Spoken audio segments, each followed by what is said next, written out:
Hey everyone, welcome to Bounding Live, our weekly 9 p.m. Eastern podcast where we talk about the latest news in entertainment. I'm joined by my co-hosts, Script Doctor, Jorge Arenas, Donald Edmonds, and Drew Taylor. How's everyone doing tonight?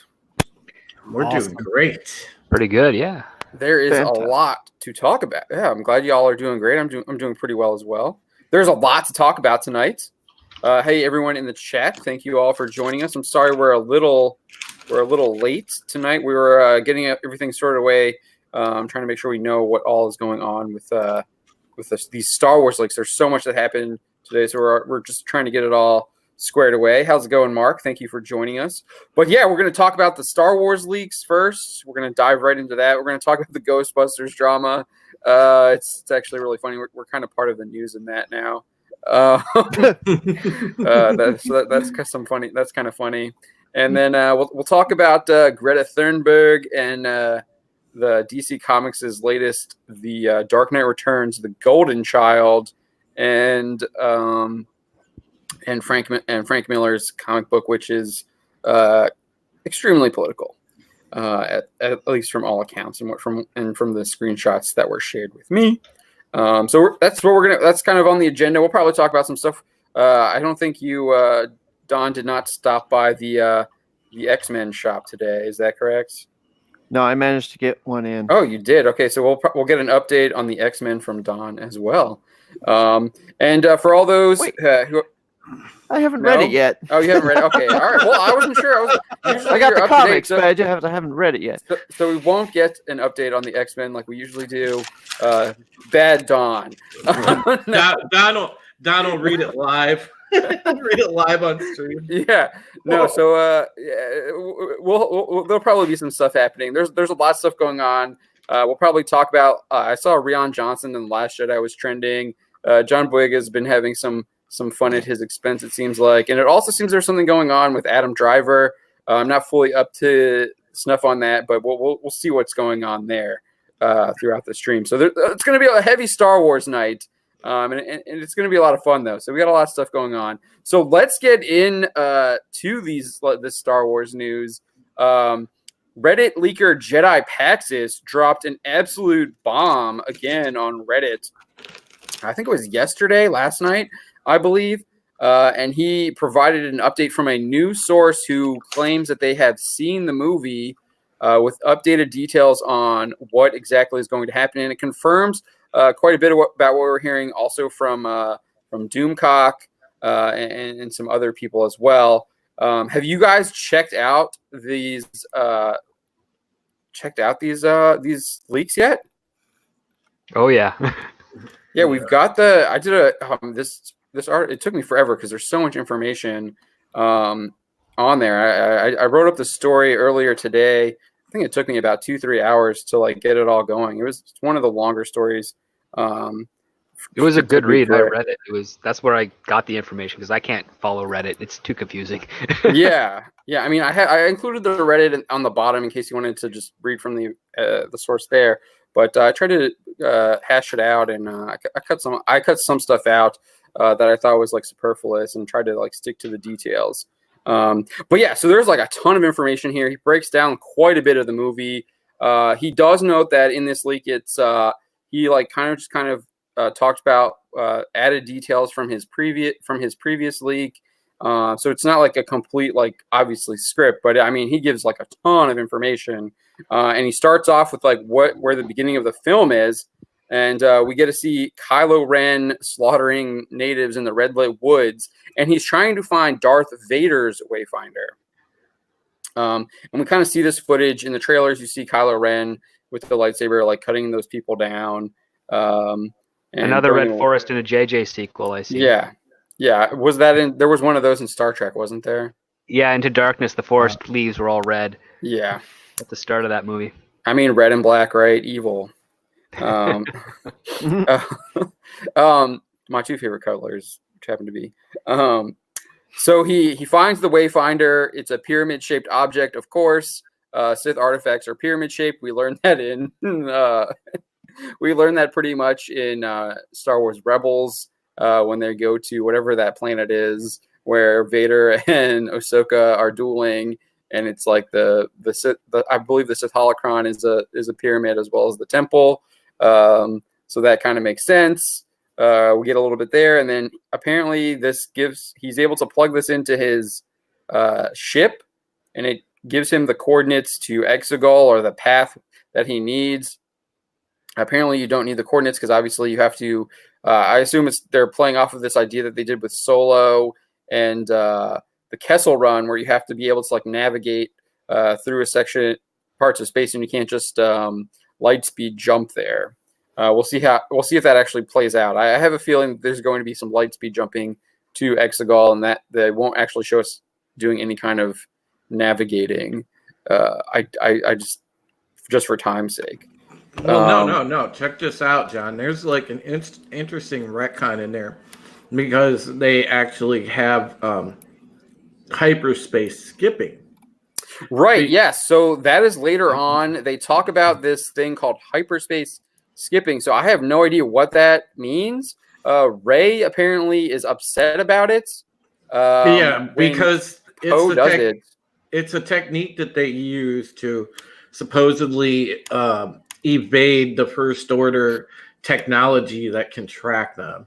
So they have to do this technique called hyperspace skipping.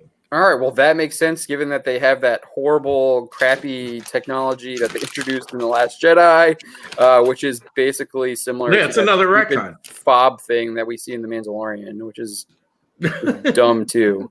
Right, exactly. Doubling down on like being able to track people anywhere they go. I just don't understand why you would ever include that in anything that you do. But yeah, so yeah, they have this. So that's later on in the leak. Dude, just go down the list and you'll laugh. I swear. Yeah. I mean, it's just crazy. So he gets to. He arrives on Exegol. It doesn't seem like he comes. I don't know. The leak to me, it seems like he's going by himself, despite him being like the head of this like giant army that has conquered the galaxy. He's by himself. And he enters into what looks like a science lab, and then he hears Palpatine's voice. And this is just so incredibly ridiculous. Palpatine's voice claims that he made Snoke, and then he's been orchestrating everything from the shadows. That's right. Snoke is like a dark force creation that Palpatine created. Newsflash, guys. Snoke is a dark-eyed Muppet. So J.J. Abrams watched Dead Silence, essentially, right? That's kind of a lot of Dead Silence there.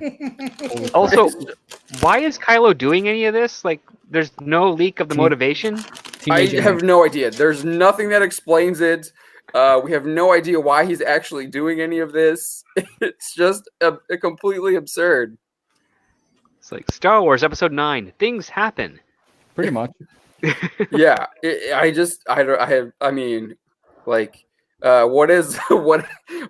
if you watch one of Doomcock's latest videos, he describes Palpatine as like a creature on wires. Well, apparently so Palpatine is not a creature on wires, but he was also controlling Snoke on wires. Right. So it's a marionette with a marionette. Yeah. And JJ was the master puppet master. Four-man conception.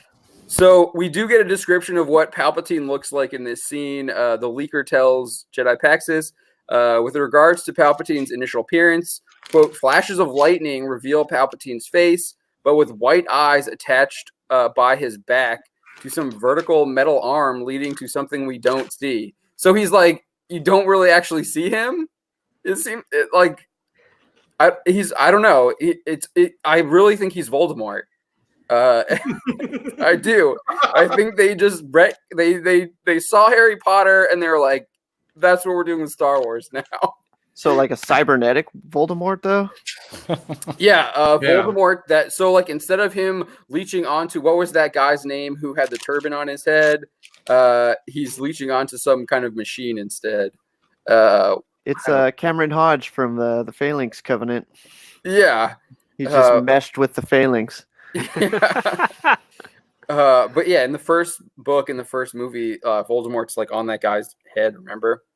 I don't know if there's. I read Harry Potter. He's on the back of the head, if I recall, right? Yeah, the back of the head. Yeah. So Matt Smith's on the other side, I guess. Yeah. So he also talks about that he's created he's curated this large armada, and he orders Kylo Ren to locate Rey. So he's already ordering Kylo Ren around. Kylo believes the order is to kill Rey. But Palpatine then warns him she's not what you think she is. But Kylo thinks that he's supposed to go kill Rey on Palpatine's orders. I have no idea why he would be just randomly taking this person's orders. Maybe Palpatine used some kind of forced persuasion. Who knows? Because Palpatine didn't seem too keen when Hux was trying to give him advice. And he also just killed Snoke, who was controlling him. So I don't know why he would want to just suddenly start taking orders from some random creature who claims to be Palpatine that he finds from Vader's Wayfinder. Unless, my guess is he's trying, the motivation you were talking about, Script Doctor, is he's trying to find his connection to Vader, because we saw that in The Force Awakens, that he's seems to be obsessed with Vader. And that's why maybe he thinks that maybe that's what he's thinking about. I don't know.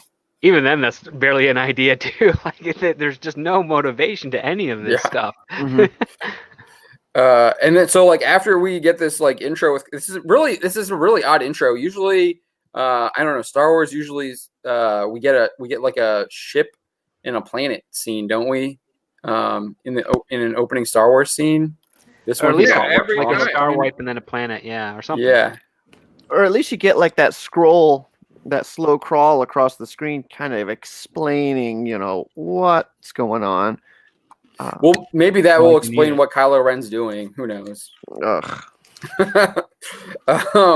So the leak then says that it cuts to the ice asteroid base, and we see Poe, Finn, and Chewie on the Millennium Falcon playing holo chess.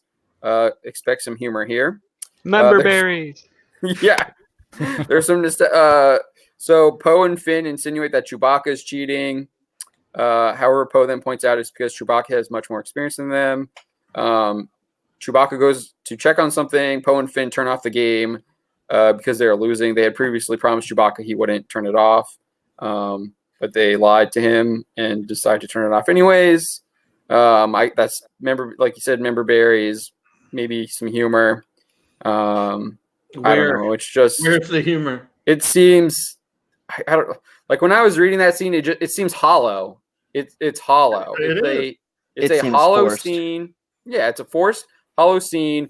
We all remember Chewbacca playing holo chess and how it was it was interesting learning. We learned about the Wookiees and then the relationship with Han, and it was a fun like little scene. And now we have this with Poe and Finn, and it just, I don't know. I just not interested. So then apparently Poe and Finn are like, they are working with an informant from within the First Order. The informant gives them some kind of satchel. Poe and Finn are trying to like get out of him who the actual mole is, who's informing the informant, but the informant doesn't tell them anything. We know from previous leaks that that Hux, and we'll learn that later on, which it also makes absolutely no sense. So then Jedi Paxis talks about the scene with Rey at the jungle base where she's training. This news source tells him that she is not trying to do any kind of training to communicate with past Jedi.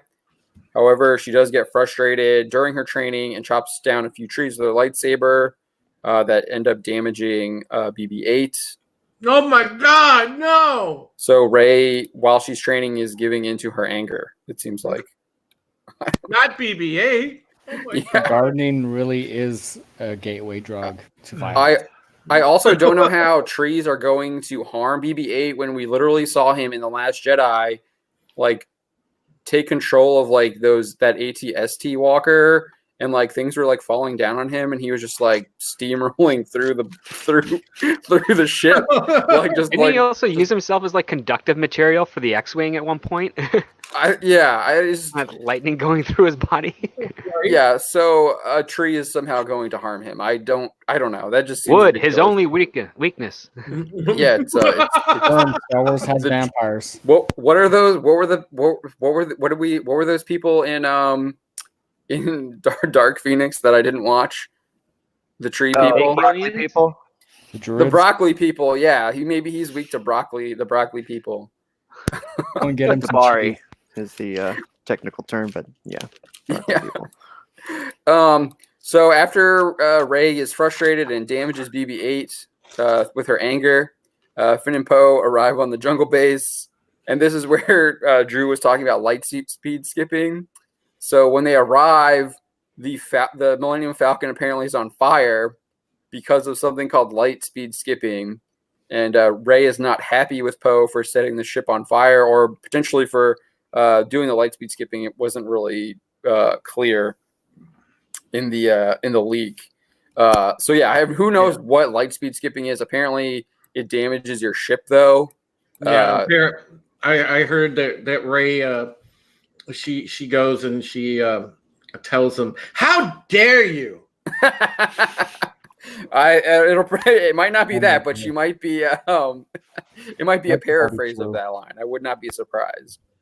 So then we go back to Kylo Ren and Palpatine, and they're called the Final Order. Yeah, the Final Order. Okay. Might as well just call them the last course. Yeah, the Final Order. Final countdown. Oh, jeez. It's just so bad. It's so bad. And then from then on, the Jedi Paxis uses FO to describe them. So I am assuming he's talking about Final Order, but FO could be First Order too. So who knows? No, it means F off. That's what Disney said to the fans. So we also get a retcon here. The leak says that Luke Skywalker was actually not just hiding away in exile like we saw in The Last Jedi.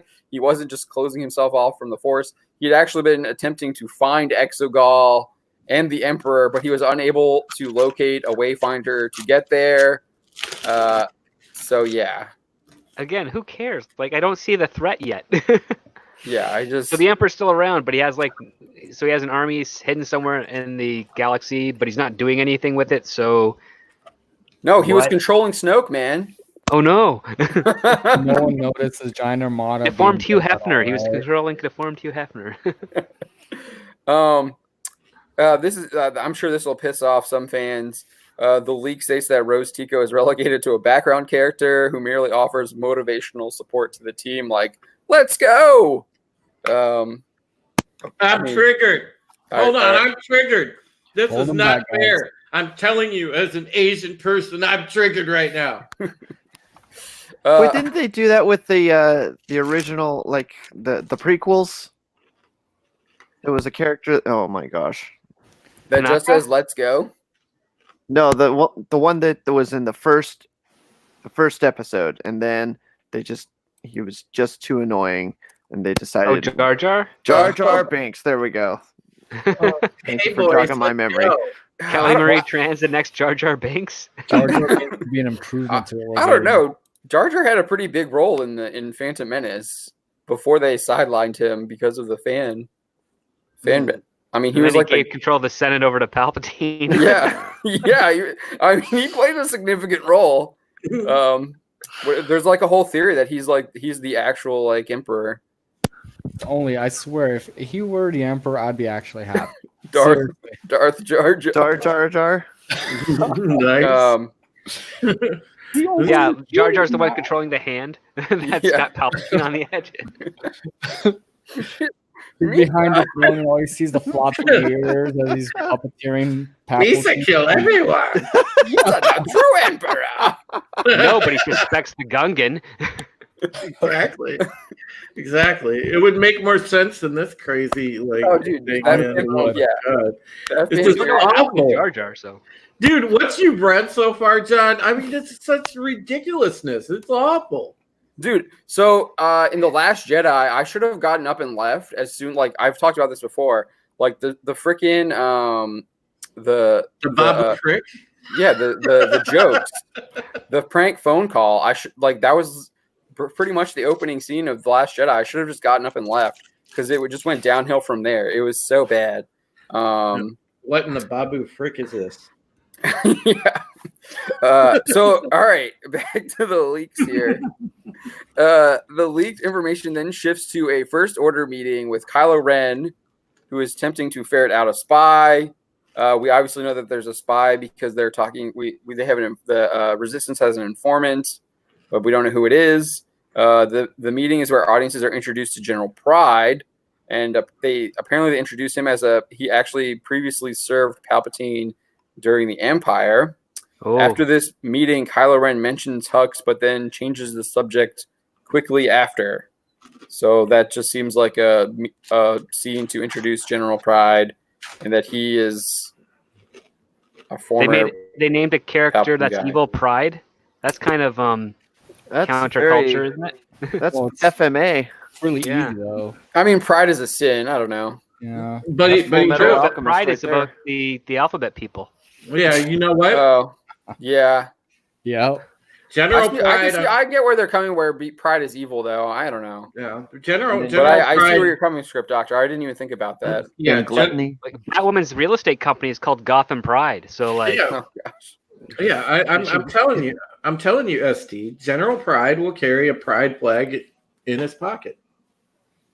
But then he'll have to be on the side of good because you can't have a person of pride. But you know what? We know that JJ loves ripping from old TV shows and movies. I'm just hoping that he pulls a Dallas and this ends up being an Ewok stream. Oh my God, that would be brilliant. Like it would make so much sense. Like an Ewok was kind of passed out from the celebration and Return of the Jedi. I was like, man, what a hangover. And that was it. Well, I think the Ewoks might actually be in this. So we get to that later. Guys. This entire sequel trilogy is just Wicked's bad hangover. Yeah, oh God, dude, that would be bad hangover. I mean, they. I mean, what they need to do is what they did to the EU is just like this sequel trilogy is not canon. Please ignore it. Does no longer exist anymore. All right, fever so dream of an Ewok. Oh no, it gets better, John. Just keep reading. Oh, I know it's so much better. So the leaked information then transitions to the scene on Pisana. That's where like they in the trailers, I think that's where like they're having the party or whatever. It's like that somewhat desert planet, I guess, where Kylo Ren and Rey force bond. After Rey snaps out of the bond, she and her compatriots are discovered by some stormtroopers. Fortunately, they are able to escape with the help of some locals and Lando Calrissian. The stormtroopers are able to track down Rey and company during the speeder chase scene, which we saw recently in the TV spots where Poe is like yelling, "They fly!" And it's like, dude, like you have like a stormtrooper who's literally standing next to you. He should have been giving you that information. And jetpacks have been in the Star Wars universe for quite a bit, bro. It must have been forgotten like the Jedi. Well, yeah. I mean, if they can go light speed, I can't imagine the engineering for a jetpack would be that much more complicated, right? Well, how horrible is it that we literally just saw in The Mandalorian, what was it, Chapter 3, like a bunch dozens of Mandalorians on jetpacks, and then they're going to be like, they fly! Like, it's just ridiculous. Well, not only that, the stormtroopers are catapulted into the air first, and then they turned on their jetpacks, and they're on bikes that are on the sand, which is stupid. Oh yeah, they have hover technology and they're using wheels. Right? Unless I don't, it's so stupid. We they have fly. Jar Jar. We have skipping hyperspace, whatever. I mean, the wheels in the sand makes the most sense compared to all this nonsense. To be honest with you. It is just wait till you get to the rest. Oh my gosh! Yeah, it gets way worse towards the end. You're kidding. Stay with us. So one of the stormtroopers hits the speeder Rey and company are on and sends them into a quicksand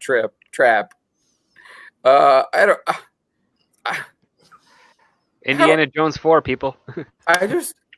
There was literally like in that scene that we saw, there's what, like 2 stormtroopers on jetpacks. Mm-hmm. That should not be a challenge to Rey. I'm still like, what? If she's like the Uber Snap her fingers and get them. universe, how is that a challenge? We saw Not only her like that- wreck all those people in the throne room that were like the elite Snoke guards. Well, she's a Jedi Karen. She should be able to take everyone down till the final manager shows up. Yeah. And you're on a hover speeder. How does that fall into a sand trap? It's It's sand requires like interaction with the physical object, and when you fly over it, it's kind of redundant. Well, In a I think what they're galaxy saying is far that the away, storm physics makes no sense. one of the stormtrooper is so accurate that it's able to like take out whatever powers the engine that powers the speeder, and then it hits. I assume that it hits the ground, and then the sand trap gets it. And Rey can't force lift that further. Yeah, well, yeah. Who is? Well, while in the quicksand, Finn shouts to Rey that he has something to tell her, but before he can say it, they are sucked down. So it's not actually quicksand; it's just like I don't know, sand that goes into a tunnel. And I swear I've seen that type of scene before in like 1,000 movies. Well, apparently the stormtroopers don't follow them in either, which is kind of weird, right? Now. Yeah. After they fall below the sand and land in some tunnels, there's a bit of humor with C-3PO asking Poe why he didn't ask if he was okay. So Poe asks everyone else if they're okay, and he doesn't ask C-3PO though. So That's you get some super C-3PO humor there. Haha. I'm sure it'll draw some laughs. That sounds like typical C-3PO stuff to me. That doesn't really grate me, but yeah, I can. Poe then questions Finn about what he was going to say, but brushes it off, saying they can talk about it later. Poe responds, accusing Finn of wanting to just speak to Rey alone. The source told Jedi Paxis that the threat is not picked up in the film moving forward, so they just ignore it. Which, I mean, I think that goes also to the idea that there's like these multiple cuts, and we'll get to that a little bit later too. About like there are like I think that there's like multiple cuts of this film, and I think this leak confirms that there are multiple cuts. This whole film is leaking worse than the Titanic right now, and it hasn't even hit the iceberg of opening weekend. I mean, seriously. It will hit the iceberg when he finishes. Just wait. Oh yeah, just wait. So down in the tunnels, they discover the sandworm. So the sandworm has been in multiple leaks. Jedi Paxis has leaked it. Making Star Wars has also leaked this sandworm scene. However, the source indicates the sandworm looks more like a viper, so it's not something we would expect to see from Dune. I was going to ask, did JJ go to the Dune set and borrow a prop or something? It'll probably be CGI'd. Oh yeah, I forgot he's too good for practical effects. The source notes there isn't a battle, but Rey uses her. So it's injured, but Rey uses her life force to heal it.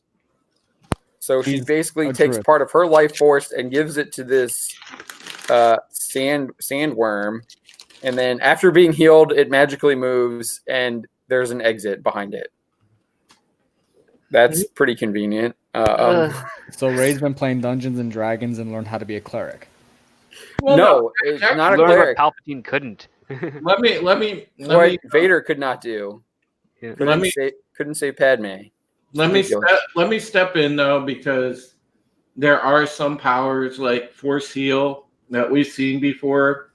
Yeah, I mean, I read them in the old extended universe books, so I know they're there. It's just that it's coming out of nowhere for her. Well, yeah, I'm not even surprised though. Yeah, right. Didn't Obi-Wan force heal Luke when he was attacked by the Sand People? Like he just put his hand on his forehead and then I guess got him. That's technically the cut. Was that a force heal? I thought he was just like checking to see if he was conscious. Well, no, on the forehead.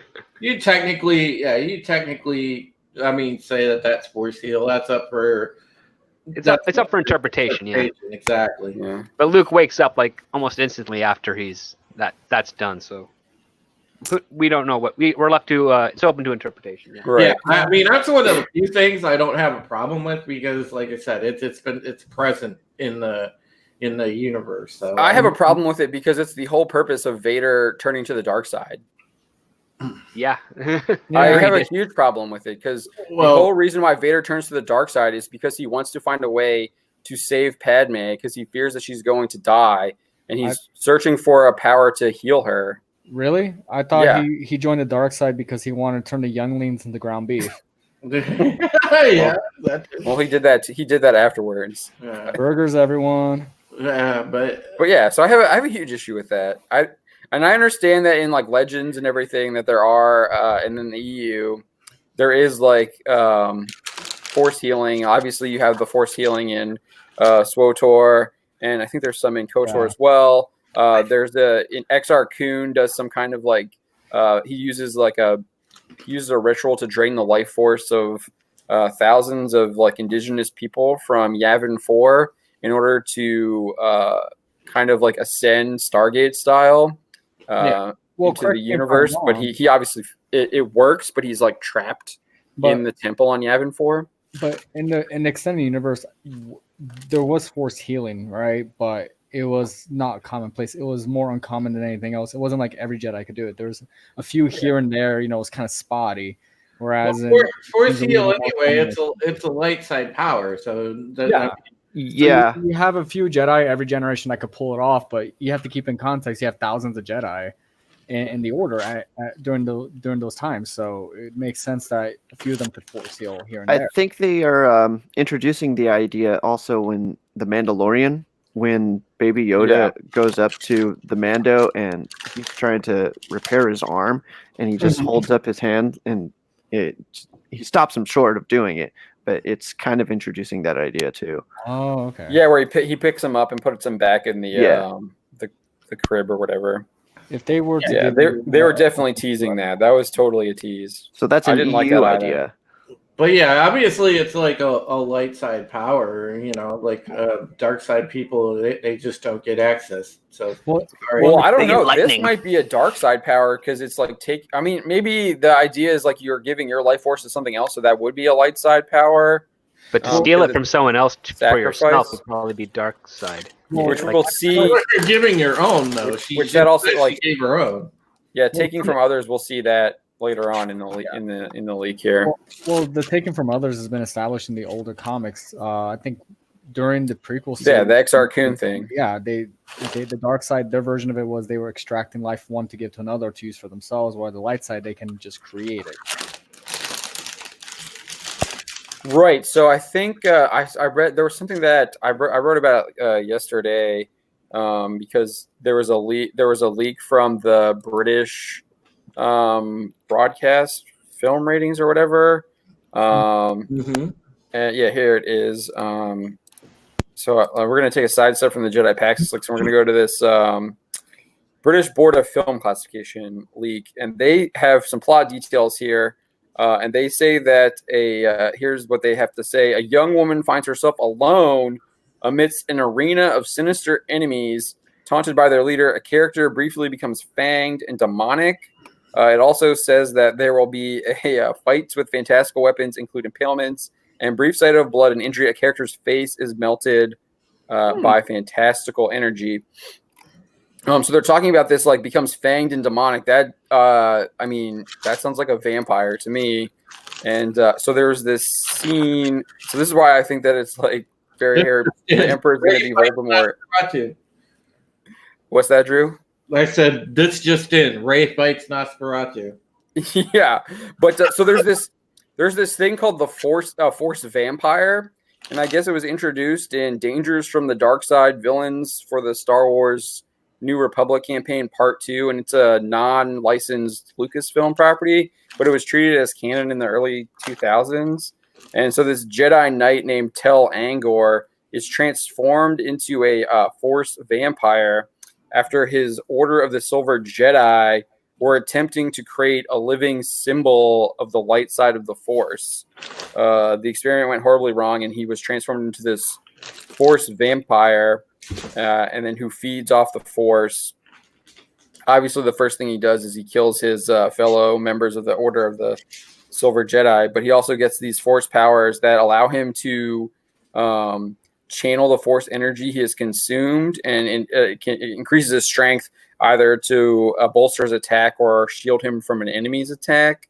And then it also gives him this ability where he can like channel fear as a physical attack from like within him. So like he has like this dark side core or something where he's able to like emanate like waves of fear that like damage you physically. And it sounds very similar to what the Sith Inquisitors have with Force Drain, where they steal your life force with like a Force Lightning. And we kind of saw that a little bit in Revenge of the Sith. The Force Lightning kind of I don't know what I guess there's theories about that where the Emperor is getting whacked by his own Force Lightning and his like face is just kind of melts a little bit. Yeah, is that like I don't know, what are you, I don't know what theories y'all buy into. Do you think that was his original face, or is that caused by the Force Lightning and his like senator was just like a mask? Well, I thought it was caused by his use of the dark side to that extreme, where he used so much of the dark side, it literally changed him physically into make him more, dark side looking.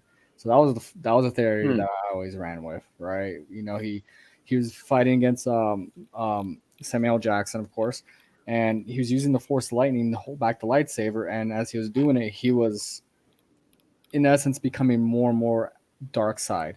Like I don't know how else to explain it. He was he physically became more the dark side, right? And that's why he used the pain to fuel his hate and then become stronger, I guess.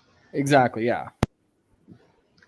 Yeah, because like before like the EU books even started to define any of the characters from the original trilogy, a lot of people thought Palpatine, the Emperor, was just an alien, like an ancient Force humanoid alien, like because of his weird forehead and his skin complexion, and that he was like incredibly old. No one really thought he was a normal human dark side user. That wasn't until I think a few years after when they gave him a name and like there's somewhat of a backstory, but not really. And that just kind of blew people away because they're like, oh, we thought the leader of the Empire was like this humanoid alien that was just evil and full of dark side hate and rage. But no, it's just a human dark Jedi who just sort of mutated. Well, we see the mutation kind a little bit as well, especially in Revenge of the Sith with Anakin, oh yeah, right? I mean, we see his eyes, the way his face, the complexion changes as he uses more and more of the dark side Force. It literally changes who you are and what you are. So I think Palpatine, when he changed, it kind of went to a whole other level, and that's why he ended up looking like that. And he used that look, of course, to gain control of the Senate and became Emperor. Right, because he blamed his physical deformity on the Jedi, which was technically true. Traitor. Technically. All right, so you have there are like Force vampire type abilities where you can get people's life force and stuff like that. But I have a huge issue with it because of that was basically why Anakin turned to the dark side, or that was it was the fear that he had because he was searching for that ability to heal Padme. You mean there was a motivation behind a character? I haven't seen that in Star Wars. I mean, we saw motivation for Finn to get out of the First Order, but that was about it. That's about as close as it gets, yeah.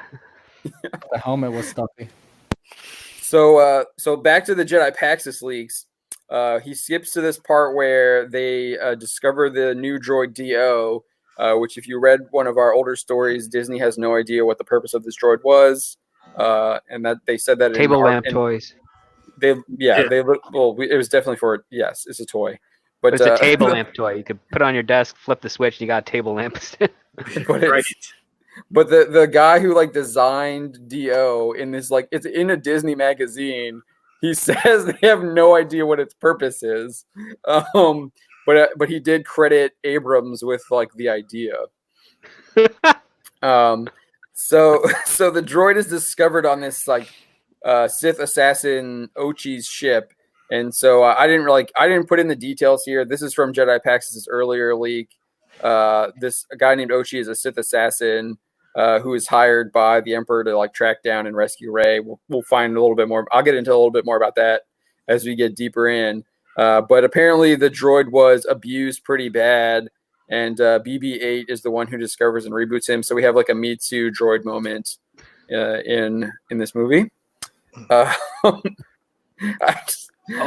they gonna have the line "Time's Up" somewhere in the Star Wars I film? hope so.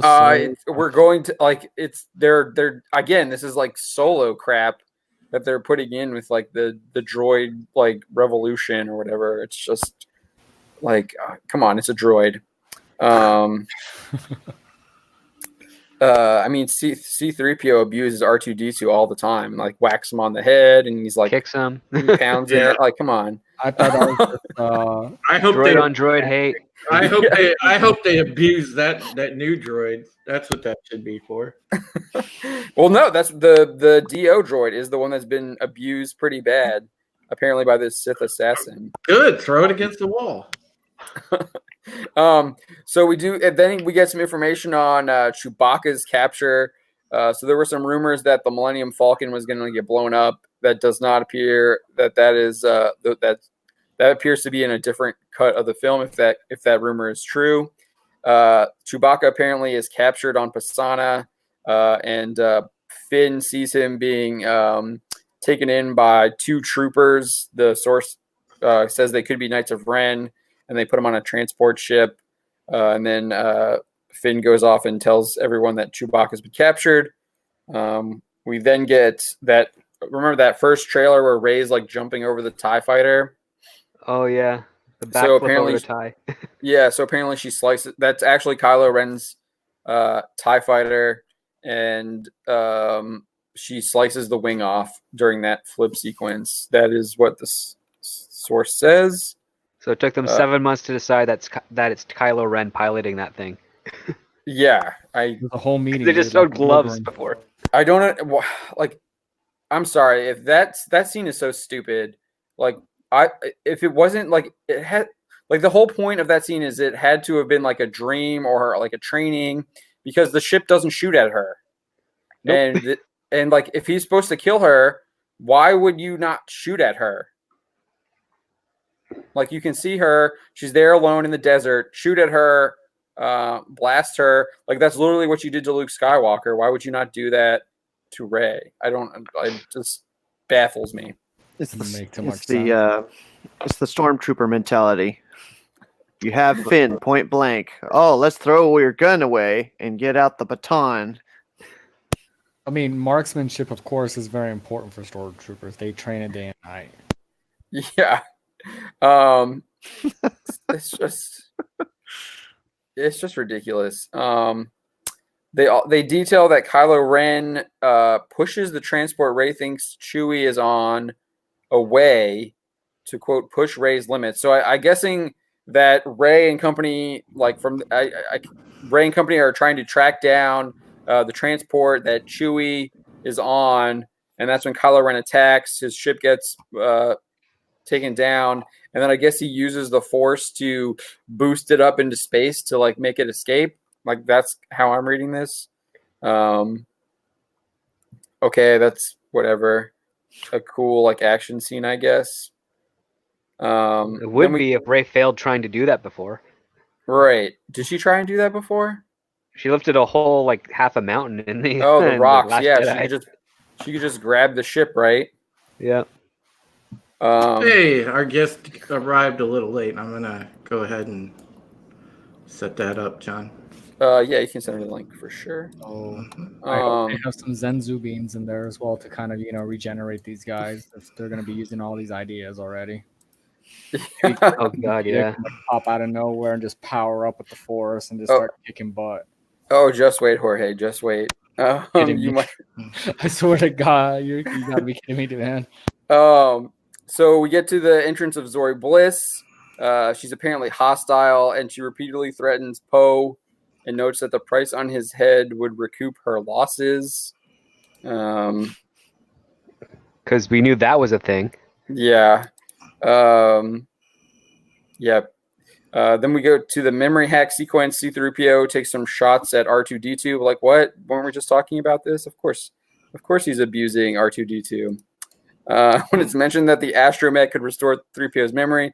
However, 3PO makes it clear he has no confidence in R2's memory banks. Of course, 3PO doesn't have any trust in R2. He's never trusted him, despite him being right all the time and saving. Not enough evidence to trust him. I don't know what you're talking about. So after the hack is finished, 3PO translates the Sith dagger that was shown in there's some trailer footage confirms that there's a Sith dagger. The idea is that the Sith dagger leads to another wayfinder that allows them to go to the Exegol. So, however, his old memory is now restored, and there's some humor with 3PO exclaiming that Babu Frick is one of his oldest friends. Again, 3PO humor.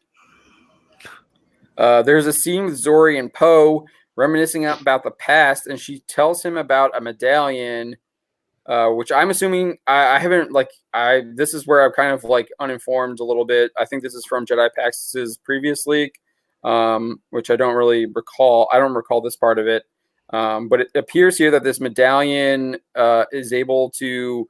I think it allows them to access Kylo's ship or something, because I think it's going to be revealed. Like she's talking about the bounty on his head, so I think she's somehow working with the Final Order people now, or she has access to their ships. So she tells him about the medallion, but she tries to persuade him to leave the Resistance and go with her. Poe refuses, and then she hands over the medallion when they come under attack from the First Order or Final Order or whatever they're calling themselves now. They somehow infiltrate Kylo's Star Destroyer. I assume that they use this medallion to gain access to it. I guess like Kylo had taken the Sith dagger from them and would put it in his quarters. So Rey sneaks in, grabs the dagger, and she has like a vision. And she sees the Ochi assassin guy killing her parents in a city setting that is not on Jakku. The source says that they're killed because they refuse to tell Ochi where Rey is. And then Ochi was apparently sent to retrieve Rey, not kill her. The source indicates this is not revealed until the end of the film, and we'll talk about that a little bit later. As they try to escape, it's revealed that General Hux is the mole. He helps them escape, and then we get this stupid comedy with Hux again, like doubling down on Rian Johnson's idiocy. I don't know why they turned this character into a comedic relief. It makes absolutely no sense to me. It's just so stupid. He asks Poe to shoot him in the arm, but Poe shoots him in the leg instead. Hux explains he doesn't care about the First Order winning, but only wants Kylo Ren to lose. Makes absolutely no sense.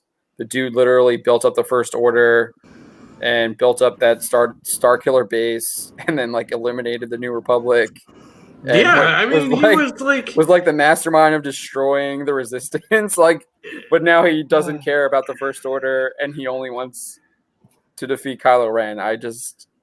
They've reduced his character so much. It's such an insult. I'm on Team Hux. Sorry, guys. Well, no, I mean, horrible. It's just, I mean, again, it's absolutely inexplicable. Like why? Just why? I mean, again, it's one of those things that makes absolute zero sense. Like what the heck would you take that character and do that to it? Yeah, he was a badass, like evil, he was like evil leader. He gave that like horrible like speech. He blows up five planets, eliminates like billions of people, and then we get the scroll in The Last Jedi where he's it says that he's brought the Resistance to like its knees. There's only like this last remnant left. And then we get the prank phone call, and now he's a mole for the Resistance, and all he cares about is wanting Kylo Ren to lose. It does not make any sense. Yeah, I know. Absolutely. It's almost as if they didn't have a character, but just a one-dimensional template. Yeah.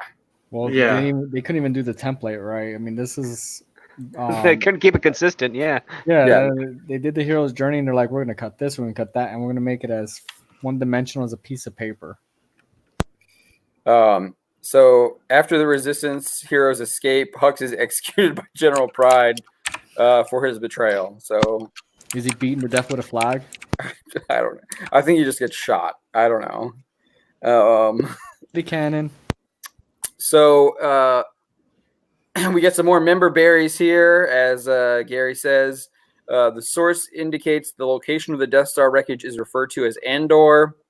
They tell Jedi Pax it is called out as Endor, not the Forest Moon, though it still seemed a bit debatable. We see Ewoks looking skyward during the planetary celebration, but not during the Endor sequence. So there are Ewoks in this film on the main planet at the end of the movie, because only they can save the movie. Right. So we're gonna see Ewoks, and I really hope it's a Dallas-like dream. We get or a Newhart-like dream. I think. Oh God, yes. This actually is like a really interesting idea. I like this next part. I actually think this is interesting. I think it would have been better served in like The Last Jedi. And honestly, like reading a lot of this stuff, it feels like Abrams is just ignoring The Last Jedi for the most part. So Gianna, who's she's the chick who's riding on the horse with Finn, the space horse with Finn, in that horrible scene from the trailer. We find out her backstory on Endor. She and her team are apparently ex-First Order troopers who mutinied when they were ordered to fire on civilians. So they just did what Finn did in Yeah. Right. Oh my God. So apparently the brainwashing doesn't really work. But there's no mention of Phasma in any of these leaks, so there's again, there's this pointless character. This is like, what is this character like? Why does he even need to be there? I think unless she was Phasma all along. Hey, Finn can go on a side quest with this other former First Order trooper, but hey, we'll just leave Rose Tico's off to the side. Like, yeah, if you listen to dab, does she do dab? Naomi Aki says her story continues. So, she says the story continues, hinting that like there might be a spin-off or something. I hope so. I could see the character being turned into a comic book, or like doing books about it. That's what it is. It's to create more material, more products. Is it me, or is Bob Iger really Mr. Krabs from SpongeBob?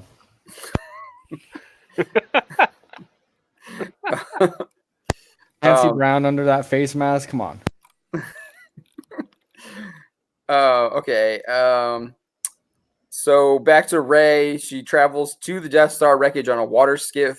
She disobeys the advice to wait until dark when the tides die down. And instead, she takes off right away. Where have we seen this? What does Luke Skywalker do? Episode 4 on Dagobah. Well, not only that, if you're talking about like a skiff across the long plane of a single type, we just saw that in Chapter 5 of The Mandalorian. The guy's going over the Dune Sea. Yeah. And it's just the opposite. It's on water, though. It's very different. On water. Also, she doesn't wait until night so she can fire flashbangs in the day to blind the guy anyway. She just goes. Like, just derivative. Yeah, derivative. It's like it's a knockoff Luke Skywalker Empire Strikes Back story. So, like, she's going to this for what reason? Just to get the Wayfinder again? Like, yeah, I think that is so. The Sith dagger tells there's a Wayfinder in the Death Star, and that's why they're going there, because the Sith dagger like leads them there. This oh my God, this just makes. But why do the rebels need to go after Exegol? Right? I have nobody knows. The informant I believe tells them that they're amassing this new armada or whatever. It came out. That's my guess. Like Hux has told them that like there's more danger or something. Well, it's a good thing they know how to destroy an armada with a single lightspeed ship. Yeah. Right. I don't think that's used. We'll see how they explain. I guarantee you they probably will not explain that. Jedi Paxis indicates his source tells him that while on the Death Star, Rey interacts with the dark version of herself after touching the Wayfinder. The Dark Ray easily defeats Rey in a lightsaber duel, noting she could be much more powerful if she submitted to the dark side. Dark Link Of battle. course, the only fight Rey loses is to herself. To the dark version of herself. Darth Karen.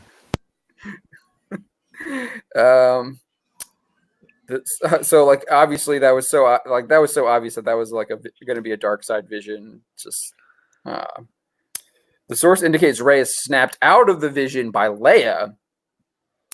Paxis relays. They claim that right after that moment, we skip to her weakened being led out of the command room back at the base, and someone comments that it will take everything she has left to reach her son. So like after Rey is snapped out, it then switches to Leia, like looking weak, being led out of the command room, and then I guess she's going to try and reach out to Kylo as well. But she snaps. She apparently is so powerful she can snap people out of dark side visions. Well, hopefully she could put him over her knee and give him a force spanking on the bottom because he needs one. The battle syncs with Kylo Ren on the Death Star. Rey seems to be letting anger take control of her, and she even force pushes Finn and Janna out of the battle zone. In order for Rey to gain the upper hand on Kylo Ren, source indicates that Leia's final word is Ben, Martha. It's enough to distract him to allow Rey to stab him in the gut. However, she quickly heals him. You got to give JJ credit. I mean, his range for taking nostalgia from even movies that came out a few years ago is quite extraordinary. He's not limited to the 80s or the 90s, man. He's like right up there in the 2000s, 2010s. Yeah, it's like, come on, Ben. And then like that's going to distract him, and I don't know. It's just. Well, it's the only footage they have of Carrie Fisher where she said that name. So yeah. And plus, Uncle Ben's rice is really good, so I totally get it. I'll get that attention. Someone say Ben to me. But this is the bigger part, and I'm actually really. This is actually an interesting Force thing. So this source has described it as like the Force heal as like putting your life force into the other person. So when Rey defeats Kylo, she takes her life force and puts it in him. So I'm wondering if that like somehow changes who he is fundamentally with her like life force, and how that works with like midi-chlorians and the cosmic and the cosmic force. like a soul bond, Yeah. like what they did in Dragonheart, and I think they parodied in Rick and Morty this past week. So yeah, I mean they already they talk about the bond that they have later on as well. But I've never like that's actually can be. I think they're not going to explore that. But that's something that they probably could have been interesting.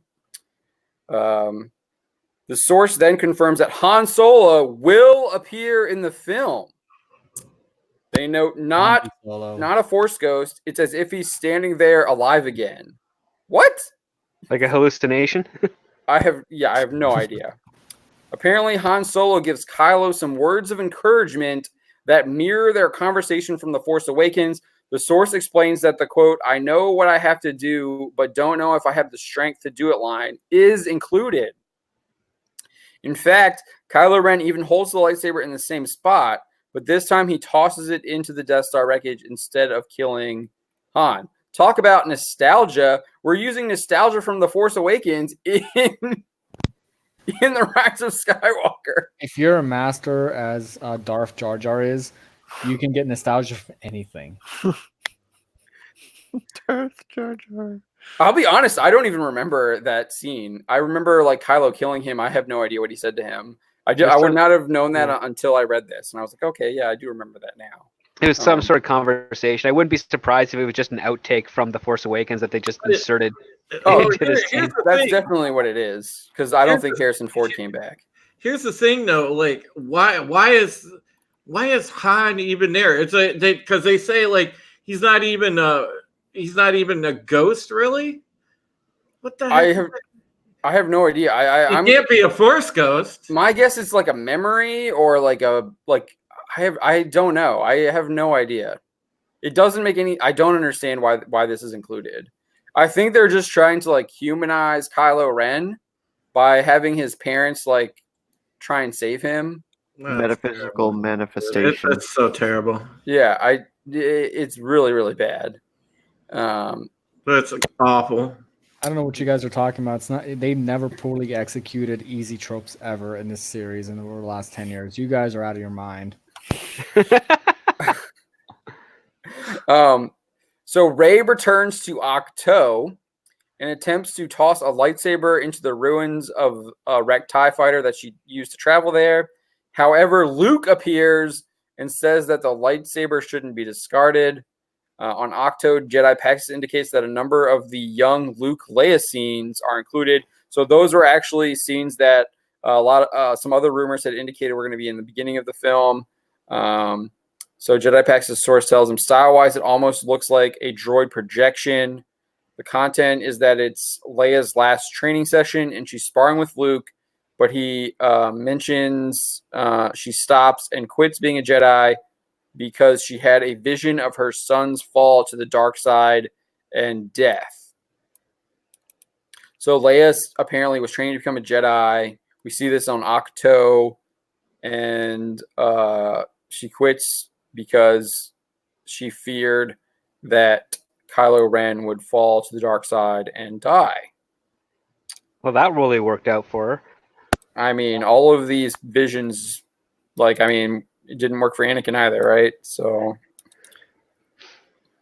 the family just can't, at all work with visions. They need to quit it. Jedi Pax's source also confirms that both Luke and Leia know that Rey is a Palpatine, but choose to train her anyways. So that confirms if these leaks are true, that confirms a previous rumor. It's just there must be a spelling error because the way they spell sons is S-O-N-S. Train wreck, man. Oh, I think that's just a grammar error. Okay. Yeah. God. There's another. It's such a train wreck. Or that might be me that I messed up, but I'm pretty sure I just copied that. No, because I'm reading it on okay. Pax's Reddit. So. All right.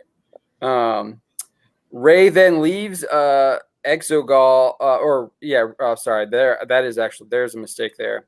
Rey leaves Ahch-To, not Exegol, and transmits the path to Exegol to the Resistance. However, she does so in Luke's old X-Wing, which causes some initial confusion because they read it as Red 5. More member berries. But the X-Wing's missing a wing. It was used as Luke's door. Yeah, who knows? I told you, I think they're literally just they're ignoring whatever happened in The Last Jedi. While Rey transmits the path, the Resistance apparently still doesn't have enough data to get there. That I don't understand that. That doesn't make any sense to me. Finn discovers that Dio knows the way, and the Resistance set off after Rey. Lando leaves in the Millennium Falcon to get reinforcements. After arriving on Exegol, Rey meets Zero Resistance and encounters the Sith throne.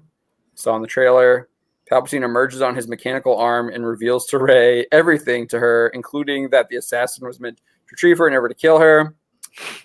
After Palpatine reveals this information, they are surrounded by hundreds, if not thousands, of Palpatine's acolytes. So he literally has thousands of people surrounding him, and he's just like chilling out in the middle of nowhere. Yeah, you can. What is this guy doing? Just hanging, being puppeteered by Jar Jar Binks. Palpatine then attempts to goad her into killing him, while also noting that she could become Empress Palpatine and take control of like the fleet. So this is kind of like. So I think this is where there's like different cuts as well. We've heard similar rumors to this where Palpatine like reveals that his whole idea was to have Rey like succeed him, which that's just out of character for Palpatine as far as I'm concerned. It's a Darth Vader, Luke Skywalker moment from Return of the Jedi. Yeah, I guess. Like, Yeah, we could rule as father and son or whatever. We could rule as father and daughter now. Right. I don't know. I always felt that line wasn't like he actually wanted to rule as father and son. He just wanted to. I just thought that was a line that he was using to try and convert him to the dark side, because Sith are always like trying to kill each other. Mm-hmm. I don't know. I never really bought into that line. I thought it was just a line to recruit him. But yeah, you're right. It is another member berry. Stupid. Gosh. They're delicious. Like, It's I don't even like notice some of these, and I'm just like, oh, it is. Gosh, wow. It's like Telehim said. He's like, Exogal's a fuel station. It's the galactic fuel station. It's like Exxon. Exogal Mobile. Yeah.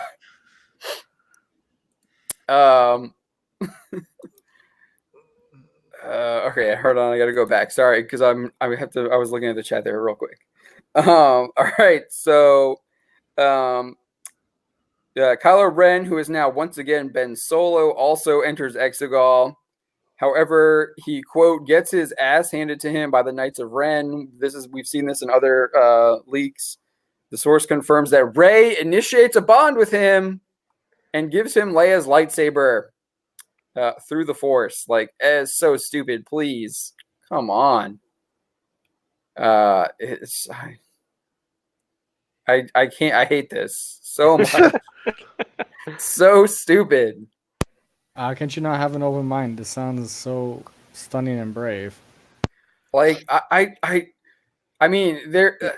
If When is this movie out? Is she manipulating? Like, she's manipulating time and space. I guess they did that with the Force projection with Luke, right? Yeah.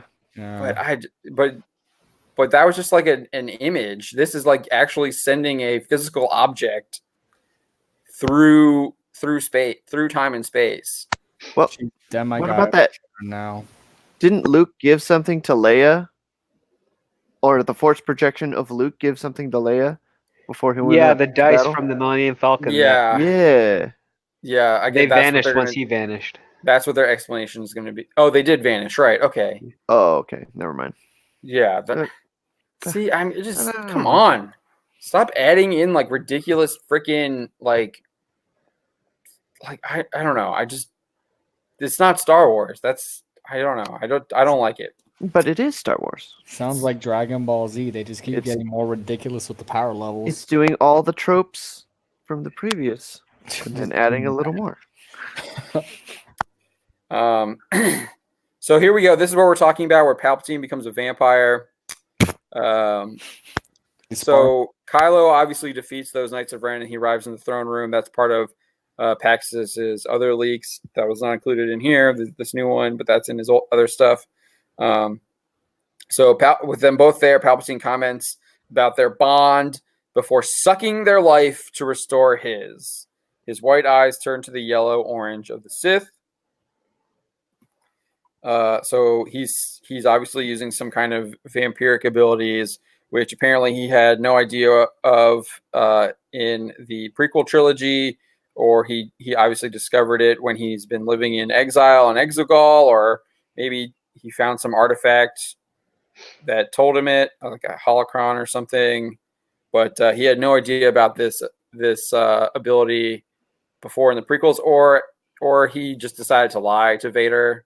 I don't know. Either way, it's really freaking stupid that he now has this ability to heal when he said he had no idea how to do that before. Maybe he learned it over the last 60 years. Yeah, I mean, that's what that's either going to be the explanation, or he lied to Vader in the prequels. I don't buy that. I just think I don't buy it either. That's just cheap. It makes more sense if it was like secret knowledge that that the Sith lost and he's somehow found again after all this time.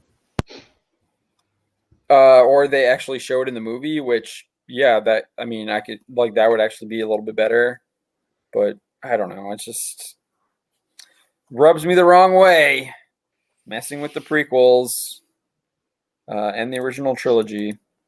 So the source notes that the signal to control the Armada is not being bounced around and possible to stop. So that was in a previous leak. There's this idea that there's this signal that's controlling all of the Imperial Armada. And like the Trade Federation.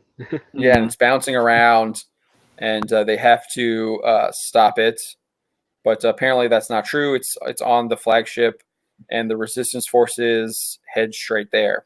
But yeah, very similar to the Wait, the Resistance forces or the Resistance horses? Both, probably. Oh God.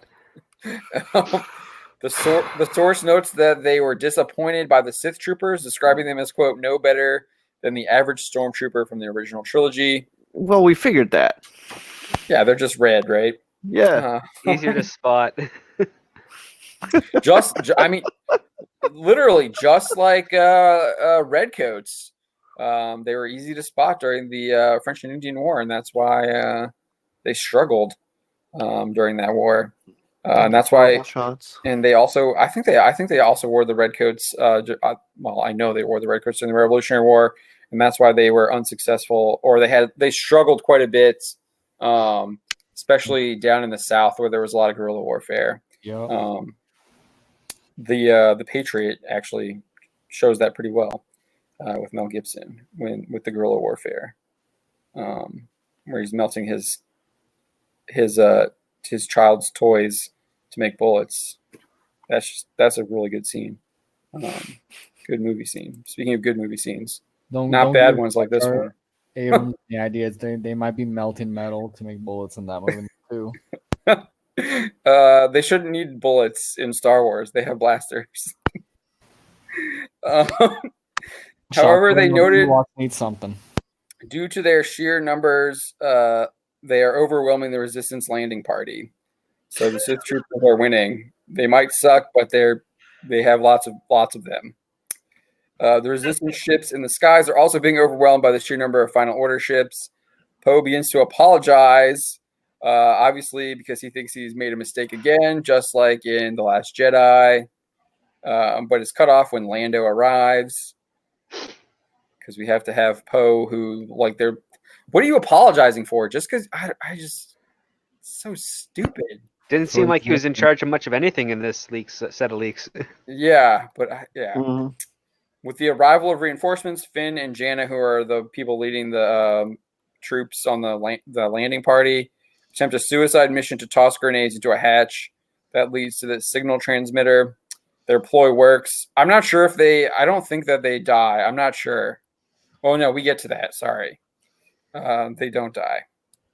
They're rescued. The source also confirms that upon the arrival of new Resistance forces, Palpatine laughs and lightning storms a good chunk of the fleet out of the sky. Even Poe's X-Wing is shut off for a good bit. Damn. True lightning! Yo! Been in for like 60 years, huh?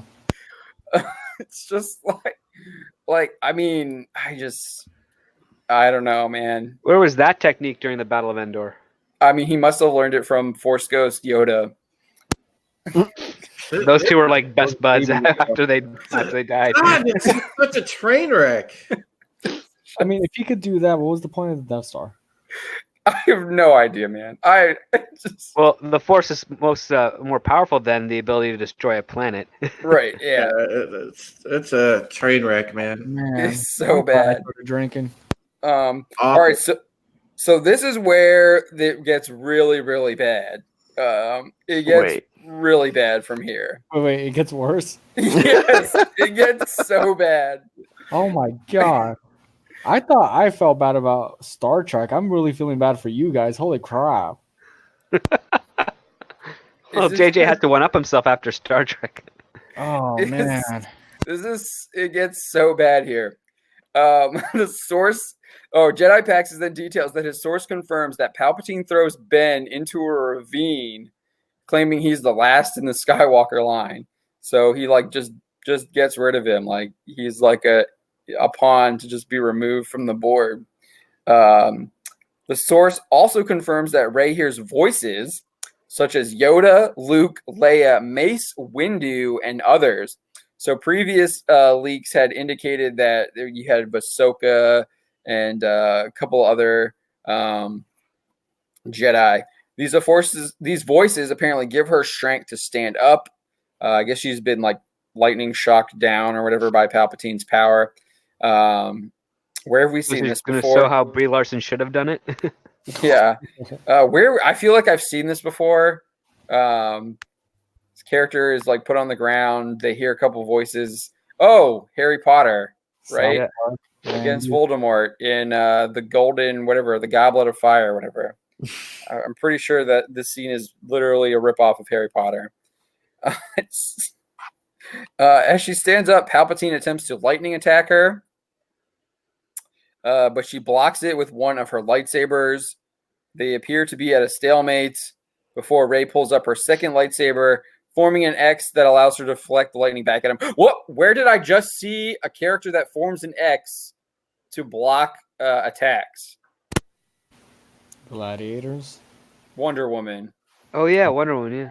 What it like? Her wrists. She goes like that. Let's just rip off Wonder Woman now. So after deflecting his lightning back at him, he disintegrates and explodes. I don't understand that. I guess that's where the face melting thing happens. Yeah, that is where the face melting thing happens. Hopefully they rip off of Wizard of Oz and he just like kind of melts down. Oh, I think or What a World, Jones. What a World. Yes. Or he dusts away like Thanos at the end of Endgame. Or Luke. No, that'll be the robe. So his face will melt and his robe will dust away. And Rey will reveal that you really had all the Infinity Stones all along. He's already been attacked by Force Lightning in Revenge of the Sith, and it was being deflected back at him by Mace Windu. With one lightsaber. With one lightsaber. Not better than him. That's right. I don't understand. He survived. I just couldn't he just use whatever that Force vampire thing is that he did he did earlier in this leak? Well, the thing is that he doesn't stop shooting the lightning after he sees it coming towards him. Yeah. Or dodge out of the way. Get a little zap, and then you're like, okay, I'm good. I mean, this leak seems to indicate that he rejuvenates himself. Palpatine was pretty freaking nimble in Revenge of the Sith. I don't know. I mean, I wouldn't really use those. He was jumping around and doing cool spin moves. Yeah, flee, leaping through the air. He dueled Yoda to a draw. But Rey will kill Palpatine. His death and destruction causes the arena to crumble and kills Rey. So Rey will die in the explosion. But wait. Yes, but wait. But wait. Ben Solo is not dead. He climbs out of the ravine. Upon seeing Rey, he uses the Force healing trick to give his life for hers. He saves Rey, but he drains his life force. The source then claims there's a weird fanfic moment where they kiss and he dies. Wait, is she conscious when he kisses him? I hope not. Because if not, then that's your time's up right there. That's justice. Like he gives her life for his life for hers, as it should be, I guess. I don't understand. Why would he do that? I don't. Yeah, if anything, it's like problem solved. I'm just gonna go this way. I don't understand this at all. You're not the only one. This makes no sense. But they are redeeming Kylo Ren, the guy who killed Han Solo, the guy who basically forced Luke Skywalker to commit suicide. They're redeeming this guy, and it's and he's redeemed by I don't know, Leia or Rey. The leaks don't actually explain why he decides to have a change of heart. And this is They why don't I even think explain how Leia dies. I don't know The if she path does. to redemption is just happens. History, right? Yes, it's there's no explanation for why this is happening. And then they have to give that Reylo moment, which is just Breakdown. cringe. Holy crap! Everyone's gonna be so excited. And you know why it's even more cringe is because if you remember, Finn was trying to tell Rey something in the quicksand. Obviously, we're not going to find out what happened there. So then Lando saves Jana and Finn, who were on the Star Destroyer that is now falling out of the air. It also notes that Poe and Zori Bliss are both extremely skilled pilots. They're matching each other, skill for skill. I wonder. I have an inkling that this is a Lord of the Rings reference. The Two Towers with Gimli and Legolas. Oh, probably. I have a feeling that's what we're going to get there. Some ribbing as they kill all the orcs. In this case, it'll be stormtroopers or TIE fighters or something. I killed 20. I got 21. Yeah. Oh, Gotta get the nostalgia from Lord of the Rings. So then we have a celebration scene. The source, I kind of cut a little bit of this out, but Maz Kanata shows up, and I guess we're gonna have there's a flirtatious scene with Chewbacca, and there's this idea that they might kiss each other, and then she gives him a medal. Oh, Oh, the one the he didn't medal get he in never New Hope, got. huh? Yeah. So that's just lame. Poe attempts to woo Zori, but she shakes her helmet no. Jedi Pax the Source also details that this ending sees Rey returning to Tatooine to bury Luke and Leia's lightsabers. Rey apparently has her own lightsaber with a black and gray handle that ignites to form a yellow blade. What do you mean return to Tatooine? She's never been to Tatooine. I don't know. That's I mean, not you specifically, but I don't understand the source on this. maybe So I might weird. have miswrote that. I don't know. No, I think that's probably exactly as it is because JJ is that dense. A woman appears asking what Rey's name is. She replies, Rey. The woman asks Rey who.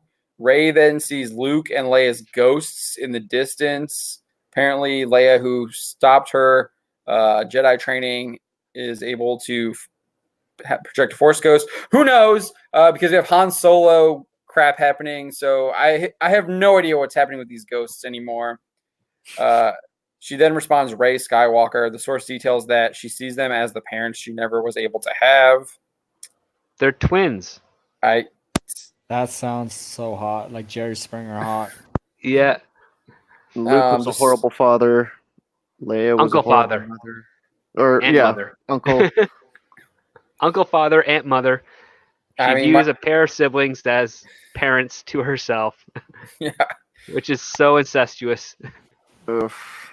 So we do get some information on whether or not we get details on how Palpatine survived Return of the Jedi. The source says it is pretty ambiguous. He's not really alive. It's pretty horrific, and then he's basically a corpse puppet. That sounds like Doomcock said on Wires. On some sort of rigging. But he's also able to speak through the body via his spirit. He's also all the souls of the past Sith in the body. What?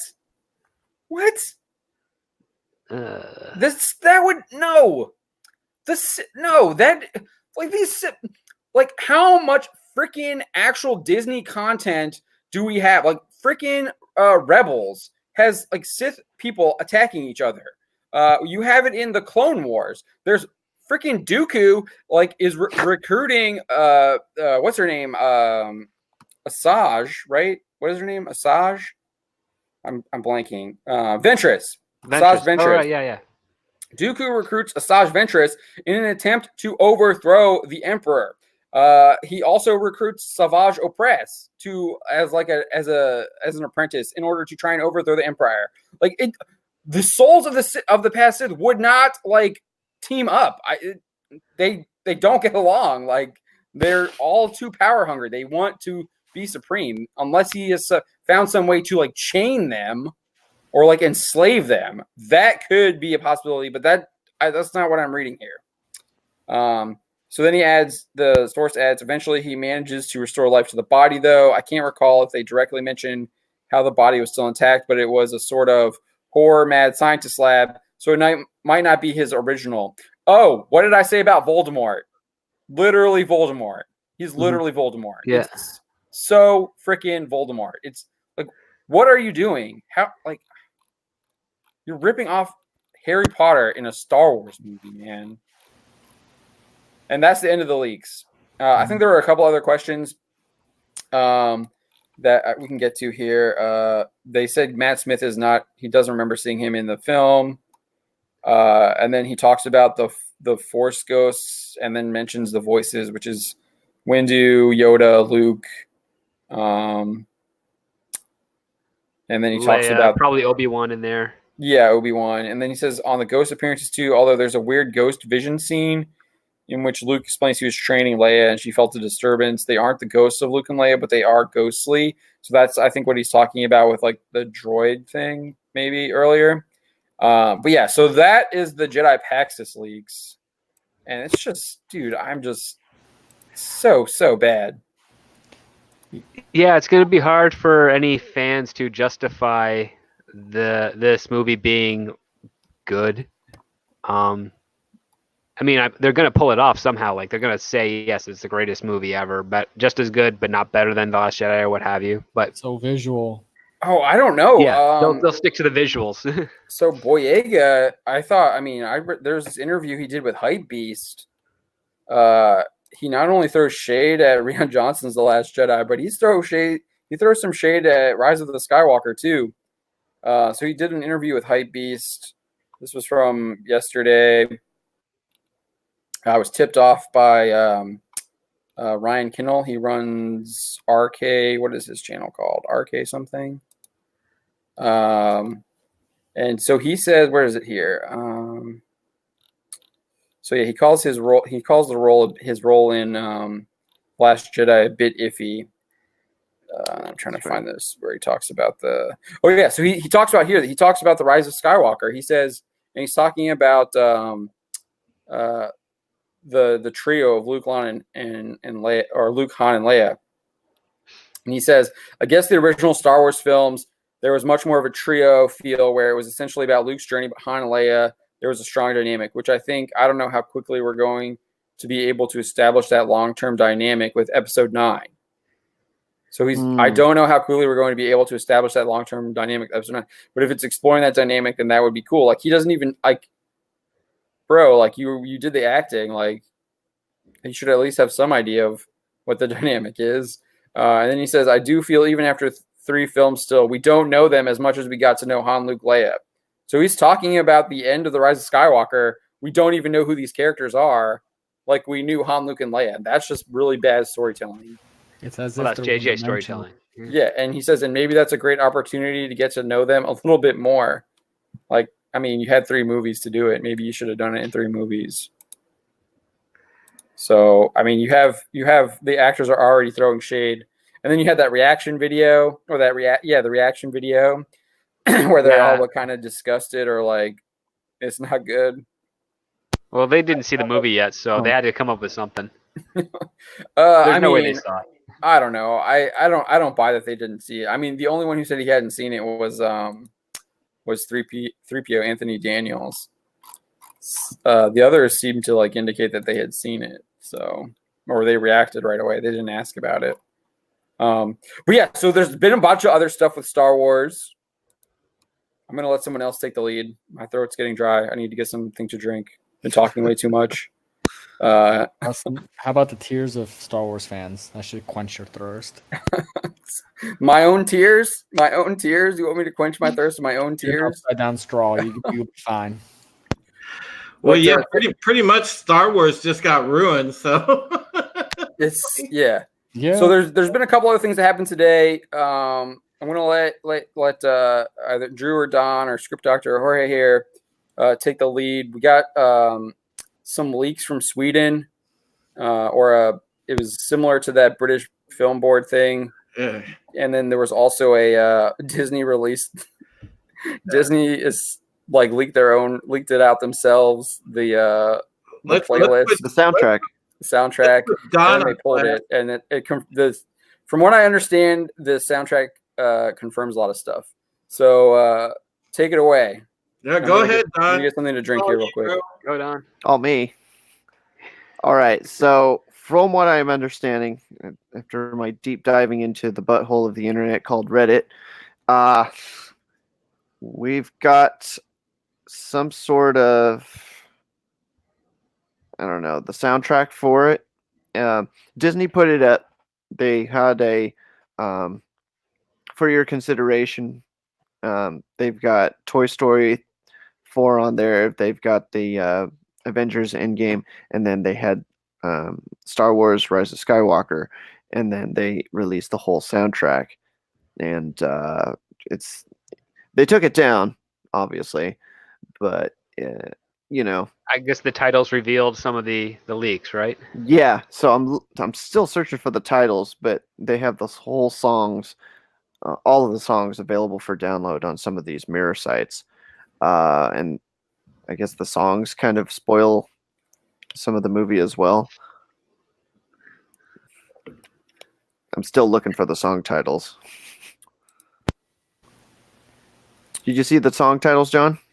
I'm going to help you look right now, real quick. I think Gary has it, so I'm going to go through his video. I know Clownfish did a video on it as well. I'm gonna go through Reddit and 4chan. I'm gonna see if Gary has a screenshot.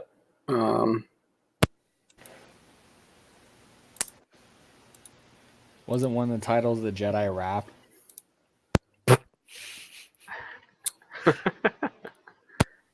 Here we go. Gary has it 2:35. Well, let me give you the link because you should definitely check out Gary's video as well. The dude does great work. Nerdrotic channel. Gary Buechler, fan of the website, fan of our channel. If you haven't, you should go subscribe to his channel as well. But yeah, here he's got it 2:35. He's got the playlist here. You have prologue, Falcon Flight.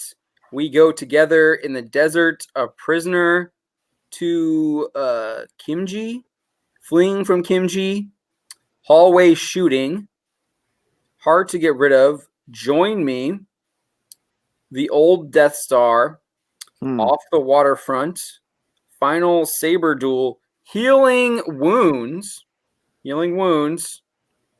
advice, battle of the resistance, approaching the throne, parents,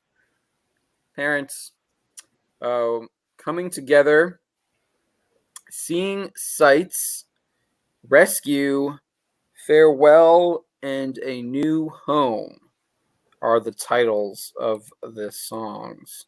Does that kind of line up with what we read from Jedi Paxis? Yeah, I think. I mean, you have approaching towards the throne. You have approaching the throne. You have the parents. Healing. Yeah, you got the healing wounds. Final saber duel. So like the old Death Star off the waterfront. Final saber duel, healing wounds. That is literally confirming this new Jedi Paxis. Like seems to confirm this new Jedi Paxis rumor where she heals Kylo Ren after defeating him in battle on the Death Star. I mean, those 4 songs pretty much like that lines up exactly with what we were talking about.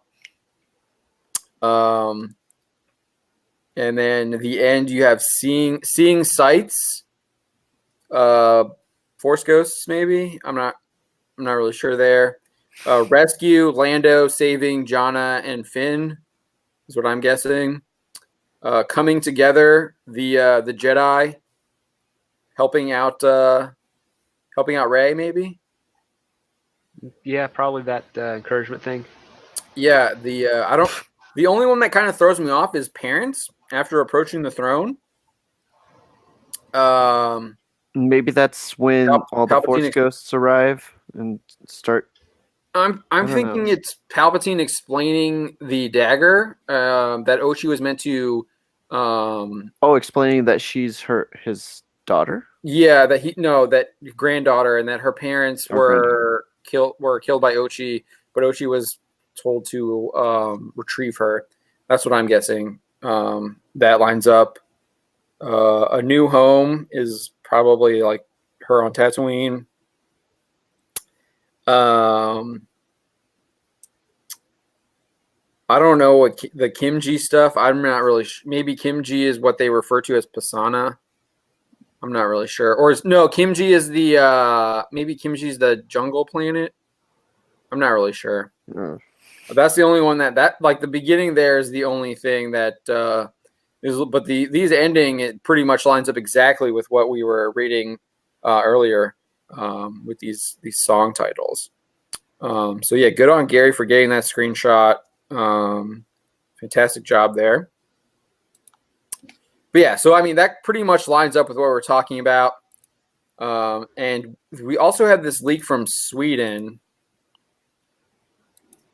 And I gotta find that because I'm sorry guys, I'm not fully up to date on everything. I was a little behind today.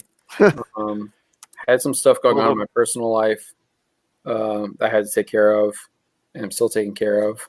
But we're gonna find it here. Well, over the next few days, I'll be searching the darkest parts of the internet for anybody that's leaked the whole movie online. So that would be. So Midnight's Edge did a video, but I haven't been able to like look at it. Let me see. Here we go. Star Wars leaks. That's really old. Yeah, but there was some kind of something going on in Sweden. I'm pretty sure. Let me see. Oh yeah, they released the rating for the film in Sweden. Right, but did it? What was it? What was in it? Was there something? It's the Swedish chef's fault. Hurdy, borf, borf, borf. The only thing I heard, There you go. yeah, there. 2 days ago. There we go. Swedish Cinema Department has confirmed the movie will be PG-11 in Sweden, and the description from the company has a frightening man who draws the life force out of people. It's an official statement. Oh. So that also Confirming confirms Jedi Paxis taking the life force out of Rey and Kylo, and like Rey using the life force out of herself, and then Kylo taking his own life force and putting it into Rey. So yeah, that's what that is. That's on I found it on the Star Wars League subreddit. It was posted 2 days ago by GizT90. And I obviously don't read Swedish, but it's in the screenshots in Swedish. But the guy GizT90 provides a description of it there. So that means that these spoilers could technically spoil the Mandalorian, which allows me to suspect that the Mandalorian is going to die, and then the baby is going to revive him. I hope not, dude. Please. Me too. I hope not. Also, I hope they go somewhere else. The Mandalorian needs to stay away from anything to do with this like horrible sequel trilogy. Oh, it's all connected though.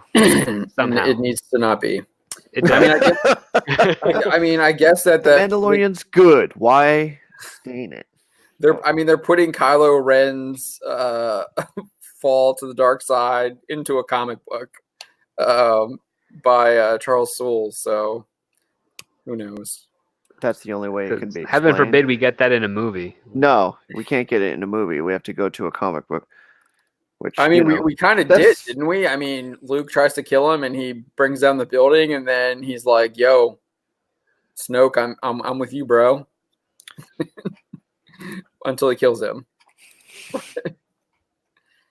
All right, so I mean, I think that's that's what's going on in Star Wars land. The leaks all seem to be real. I mean, we just got new leaks, and then they're all being confirmed with the playlist, and then with the Swedish film cinema organization, and it looks like that it's going to be a horror show. A horror show. Oh, I hope someone records the audience reaction to one of the first screenings, because that's going to be priceless. I think they just had a screening in Japan. I'm not sure. I got an email from Disney. Yeah, we still get emails from Disney. They don't get emails from Marvel anymore, but get. Let me clarify. Don't get emails from Marvel Comics. I do get emails from Disney and Marvel Studios, though. Not for Marvel Comics, though. It's interesting, isn't it? It is. I don't understand. Well, they fall under a new category now, right? So maybe we'll start getting them. Oh yeah, let's talk about that's something we need to talk about too. Marvel Television's gone. Yeah.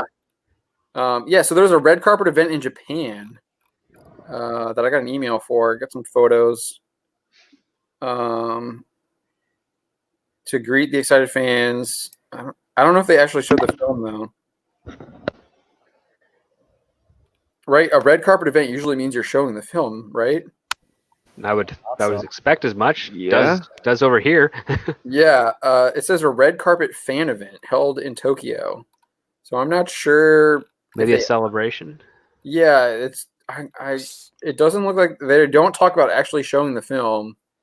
So it might have just been like them trying to hype the Japanese up on Star Wars. It premieres this weekend in Japan, does it not? It says opens in U.S. theaters on December 20th. I don't know. It doesn't tell me.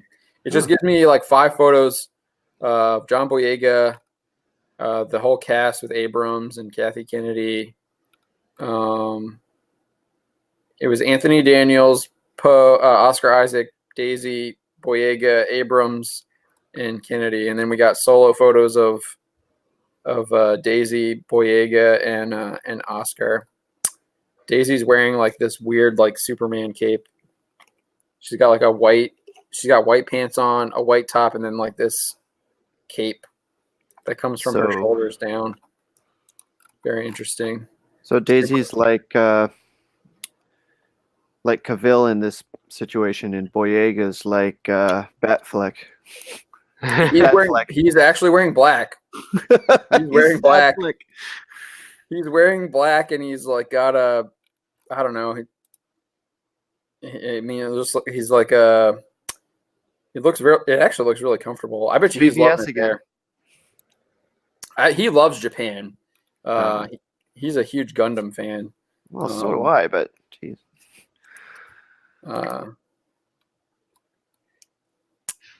Yeah, I mean, I don't know. Let me look at that. We were talking about Japan, Rise of Skywalker in Japan. Yeah. Mm-hmm.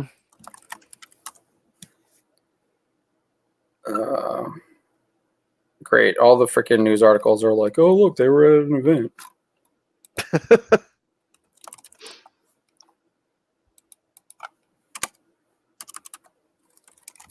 Star Wars Japan.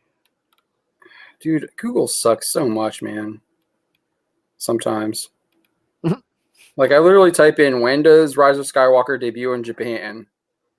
And it gives you nothing relating to that. The first search is in photos. Daisy Ridley, John Boyega attend Star Wars. All right, I don't know. I know it comes out here in a week, so yeah. But if it does come out there, I'm sure there will be There'll be some bootlegs pretty quick. Yeah, there'll be bootlegs real quick, and there will also be full plot details.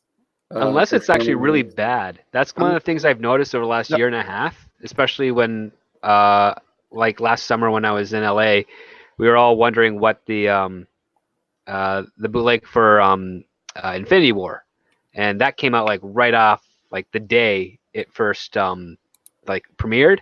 But there's another movie that came out around the same time, and I can't remember the title, but we were watching the dark web areas and no bootlegs came up on it for a good 6 weeks. It was like a really. I gotta remember what that movie was. Hold on, let me double Well, I check. got the bootleg for Dark Phoenix, and that was a flaming train wreck. And I got that a week before the movie came out, right? Or like 2 days before the movie came out. Oh wow. And then the leak that was for Endgame, that came out what day was that? The leak that you found that had like that, it was like 5 minutes and it was like a super clip. Yeah. That was. I don't know. Let me look at that was the a week? article. Oh, when was the guy? A week before release.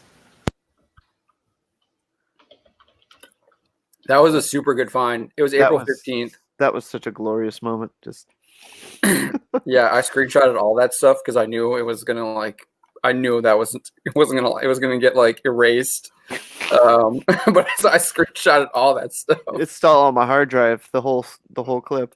Oh yeah, I mean that clip was fire. That was a fire clip. It had so much many the biggest spoilers. I remember it was A Spy Who Dumped Me. That was the one that took weeks. Oh, that's right. To be bootlegged. It was so bad nobody even bothered bootlegging it. Was that what? It was Mila Kunis. Mila Kunis. Kristen Wiig. No, Kate McKinnon. Kate McKinnon. Okay. Yeah. That was the one. That was the one we were like surprised about. 'Cause, I mean, it didn't come out that close to Infinity War, but it came out roughly at the same time, and we were just like wondering, I'm surprised that's not bootleg because Kate McKinnon's kind of a rising star. She's kind of plateaued right now, but she was at least on the rise that year, despite 2016's Ghostbusters.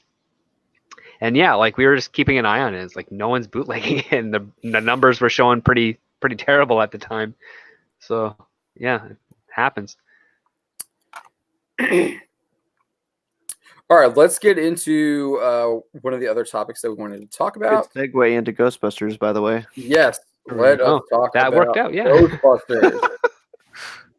Everyone's some reaction. people were not happy about that Ghostbusters trailer. I think this one guy didn't even watch the trailer. Honestly, I think he just wanted the hot take out there for the hot take, and he sure got a hot take out there. And we were quick to capitalize on that. So this guy who's an NME journalist named James McMahon, of course, he's from the lovely island there off the coast of France called England. And he works for a NME, which I guess they do a lot of everything. Oh, it looks like he might have deleted his tweet. Oh, no, he didn't. Okay. It's still being weird. I don't understand. Anyways, so he said, F that Ghostbusters trailer. You don't reward regressive fanboys, many of whom created an atmosphere of racist, misogynist toxicity that led to a leading lady leaving this very platform by making the very film they wanted in the first place. She's back, right? I'm pretty sure you tweeted her tweet out. Pretty sure she didn't leave the platform. I got to reply to that tweet asking him to quote me his 5 favorite lines from Ghostbusters 2016. Yeah, I did you respond? Good luck with that. Yeah, I told that guy he was in full clown mode. Because I mean it was like a joke. I'm like, oh, come on, dude. Because when we did the trailer was good. When John and I did the trailer breakdown the day that we went live with it, I mean, the trailer, it's a fun trailer. It has a nice little bit of a serious tone to it, but it was really fun. It has a good amount of homage to the original too. Yeah, exactly. It doesn't disrespect the property that came before it. Yeah, it respected the property, and that was the important thing. Well, I love how it smoothly explained why, there was such a time gap between the second and this third movie. Like, we haven't seen ghosts in 30 years. I was like, that made it interesting. Like, what happened? Automatically. They fixed it in Cancels out 89. 2016. Yep. Automatically. I thought that was Thanos' snap. 30 years. That means 2016 never happened. Thank God. Well, from what I understand, I know I didn't watch that film, but apparently it took place in an alternate dimension or whatever. Well, I always The trailer was so nostalgic to the original. Yeah.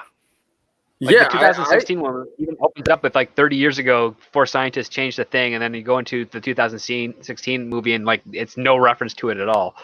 Yeah. Yeah. I did not watch that film, and it looked absolutely horrible. And I actually rewatched the old Ghostbusters films because the first one is brilliant. Well, I'll be fair. I mean, I have the 2016 version. I got it at Walmart for a good price, $1. What? And when I can't, Not They even just worth hand it to you that. while That's you were not a leaving? good price, bro. You overpaid. I got a candy bar with that. So when I can't sleep, I just play it on, and within the first, minute or two, I'm out. I guess if you're using it as a sleep aid, Yeah, that's I'm cheaper than all the alternatives. yeah. I'm not gonna give money to Big Pharma. I got What? Ghostbusters 20. It's what Script Doctor uses. He apparently uses that's that what under the Flash. Yeah, Flash is his treatment. See, we can cure insomnia. One One episode of Flash at a time. Yeah, that happened to me last night. Oh, that was interesting long ago. It was so good when it started, but god dang it, man. Yeah, that first season was pretty cool. It kind of lost me midway through when they revealed the Tom Cavanaugh was actually just Eobard Thawne instead of an older Barry Allen that was just kind of evil and trying to fix his past. So I thought that would have been a better take. Yeah, it would have been a lot more interesting if they went that route. No, but the last 2 weeks, I'm dating this girl and she kind of likes The Flash. So like 2 weeks ago, we decided to watch the episode and we passed out. We didn't wake up till 13 hours later. And then last night, she's at my place and we're watching it. And I jokingly said, bring pajamas just in case we fall asleep. And she did. And lo and behold, we fell asleep on my couch. And I woke up like 4 hours later. And I was just like, okay, I carried her to my bed and tucked her in. And I went back on the couch and just fiddled on my phone for like 2 hours until I passed out. Nice. That sounds like a CW Arrowverse show in a nutshell. Yeah, pretty much. Yeah. Oh man, but we're talking about Ghostbusters. We got to get back to that. Yeah, Ghostbusters better. Yeah. So Man, no, my favorite hot take was the one where they said that was basically Stranger Things, like a ripoff of Stranger Things. Like they were completely so oblivious to themselves that you're like, guys, Stranger Things pays homage to all the 80s stuff, right? That's Right, exactly. You obviously don't watch the stuff, and again, it just proves that they don't watch any of this stuff. They just opine and pull it right out of their rectums, and there's their opinion. I'd say the hairstyles are the only things that are kind of dated for the kids. Well, I was making the point to John, and John, you know this. They're doing the trailers in a way where they're doing it right. They're introducing you to the newer characters first, and then the next trailers are going to come with the nostalgia bomb. So there you go. I think you're right. I mean, we already know that they're there. I've seen speculation that what's going to happen in the film is you're going to have these kids stumble upon the ghosts in the mine or whatever, and they're going to try and do it themselves. But what's going to end up happening is they will struggle, and that's when you see the OG Ghostbusters come in, and they'll team up and take out what we suspect is probably going to be Gozer returning and take them out. It's pretty much like some of the rumors that are out there, John. That theory is confirmed. It's Gozer. Oh, yeah. I mean, I think you have the nostalgia pull. It makes sense from a continuity perspective. I also think like it's simple. It doesn't have to be complex, crazy. Go find the Wayfinder and like all this ridiculous garbage that we just read in Star Wars. It's like, Wayfinder. There's like ghosts. We found like I realized my dad was like, I'm finding out that my grandfather was like a Ghostbuster. Realizing what the Ghostbusters are, like you're finding like a mystery about yourself, your mystery about these ghosts in this mine, and then you gotta like go stop the ghosts. It's confirmed it's Egon's grandkids, right? I think I think that's. I mean, they look like them. And I mean, the thing is, we don't know, is the mother Egon's daughter or is it daughter-in-law? And if so, is the dad like a deadbeat, or did he die along with the grandfather in some sort of Ghostbusters related incident? Like we don't know. We do have the hint in the trailer. Paul Rudd asks, like, "Didn't your dad tell you about this?" And then the girl, I think it's the girl that responds, "It's only our mother." Yeah. Yeah. But like the girl could have never known her dad. Like he could have died that young. Like the brother doesn't talk about it, and the mom doesn't talk about it. Right. But we just don't know of the context of that yet. Yeah, and I mean, obviously they're getting evicted, so it's a single mom being evicted from a apartment in New York, and they go to this. I guess they still have they inherit family farm, the mansion or whatever, the haunted mansion.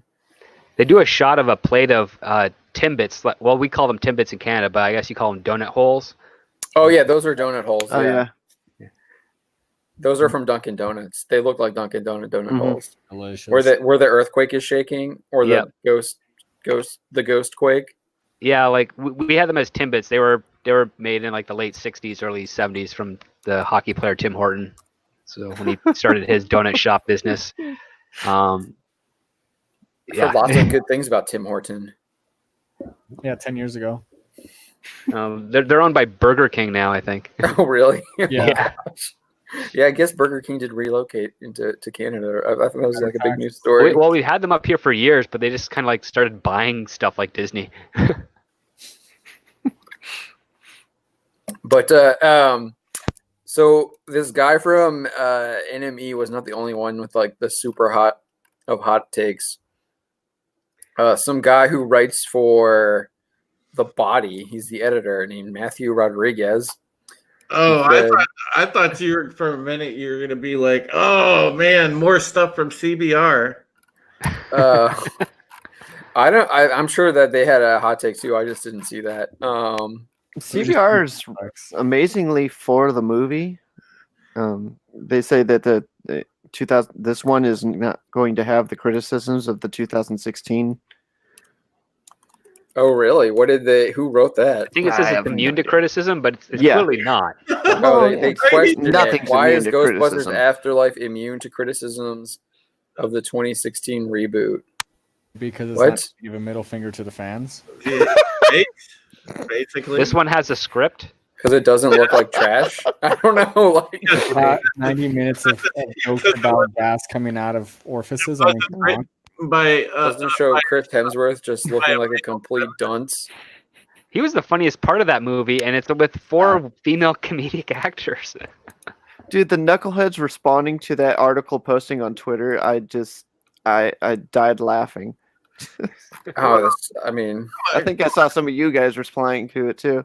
Come on, Don. I think I rate comic book resources about the same spot that I rate the Mary Sue. You know, they have as much credibility. Well, they're as good read as Babylon Bee. You take them with the same amount of seriousness. Exactly, bro. They are champions of journalistic integrity. Of course, I mean they believe in the truth just like I believe in Bigfoot. But, wasn't Rodriguez the one complaining about legacy and stuff like that being like patriarchal white thing? Like that's what I was. Yeah, white people have families. Apparently, I don't have a family. This guy, it's so bad, man. This guy says, LMAO, of course, Ghostbusters Afterlife is about family and lineage and legacy and all these other effing white patriarchal American values. That's so racist to anyone not white. Script doctor, there's no such thing as lineage and legacy in Canada. Literally, the royal family in England, they don't have lineage or legacy. Same in Spain. Our freaking prime minister's a legacy elect, and he's not even qualified. They continue. It's literally a reaction to the idea of 4 women, including 1 black woman. The franchise must assert its real predecessor. And then he clarifies he meant successor instead of predecessor. Well, I'm glad you corrected the important glaring error there. Yeah, he got 1 out of 30 from that tweet. I mean, really, I don't understand how no one call that out for being what it was which was an extremely racist statement against people who aren't white. I guess he's Right. thinking the nuclear family only ever pertained to one complexion. It's We just breed randomly, right? I mean, Hispanics like myself and other groups, we just bump uglies and shoot out kids out of the See, baby cannons. That's From all my we do. understanding, it was just Carlos Mencia that did that, and everybody else was like, that's why they kind of canceled him, like before canceling was a thing. Well, I mean, honestly, I understand where he's coming from. If I go back to Puerto Rico, we're just nothing but Harvey Weinsteins, right? We just like find random people and we drag them up to the hotel room. I thought that I probably could have used that in the headline. I don't know. I couldn't tell what they were both pretty horrible. But I think this next one gave us the most comedic value though, because we got a follow up to it. So this Wired staff producer named Adam Lance Garcia, I think this is like the second time he's made it onto the website for his horrible take. Yeah. He said, this, of course, is not to discount Ghostbusters. So wait, sorry, hold on. He said that he was intrigued by the first trailer. So he says, consider me intrigued. But then he has to clarify why he's interested in it. And he says, this, of course, is not to discount Ghostbusters 2016, a film that was unfairly attacked by the worst kind of humans, most of whom were men, because men are inherently emotional and irrational and get angry when women do anything, to which I say, go F yourselves, dudes. I mean, you know what? Let's give Adam some credit. I have a coworker, and every time I see her even literally breathing, this rage just builds up inside of me. I want to throw a stapler at her, right? So he's absolutely right. I mean, I see any woman doing anything. I get the dark side in me. I just want to attack them, right? Repurposing that old trope about women being overly emotional, right? I mean, all those married men out there, and they're just ready to staple their wives. Yeah, they're just ready to go off. They're going off every single second of every single day, man. Honestly, you hear about all those stories about those married men. Yeah, just going crazy. You know what? John Bobbitt, man. It sounds like that tweet. Oh gosh. Yeah. Oh, freaking out over that one Bobbitt reference. Oh man. I heard about a lady in Santa Ana as well. She had her husband go crazy on her. She threw her husband's parts in the garbage compactor. Right? Oh, yeah. No. Yeah. Oh wow. I think there's a guy named Richard Jewell too, man. He's just going off like crazy. We'll talk about, we might get into that later. We got a couple of Richard Jewell stories on the website. Just crazy. So yeah, this Adam Lance Garcia guy, if you haven't been following us on Twitter, he literally tagged us on Twitter. Let me see if I can find. I gotta scroll down here. Didn't he delete it? I couldn't find it. Yeah, he deleted it as soon as I retweeted it. Yeah, he deleted it. His wife's boyfriend came up and typed his tweets for him. Yeah. So he tweeted out, "Hey, banning into comics, stop using my tweets to make your bad articles." And I saw the notification and I just retweeted it. and within 5 minutes he blocked us and he deleted the tweet all in 5 minutes and then I was just like, Did you see what I responded, bro? Did you see I put that? I sense much fear in him, and I put the Yoda kid.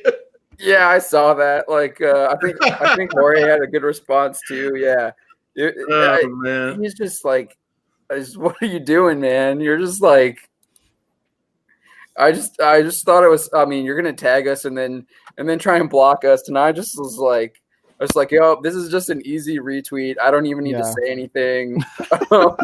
He did it to himself. It's great. You see the rage. Yeah. He tagged us. And I'm like, all right, bro. I mean, how are you gonna be that dumb to tag somebody? It's like if you're gonna tag somebody, just own it. Yeah, especially he's a staff writer at Wired, and they put people's tweets in stories all the time. Yeah. Come on. So weird. Oh my god, I can't believe you're using my tweets. So another person deleted their tweet after it was featured in this article, and this is the Verge's Julia Alexander. She says the new Ghostbusters trailer looks awful, and I'm sorry that we keep making Finn Wolfhard play Finn Wolfhard in a different city.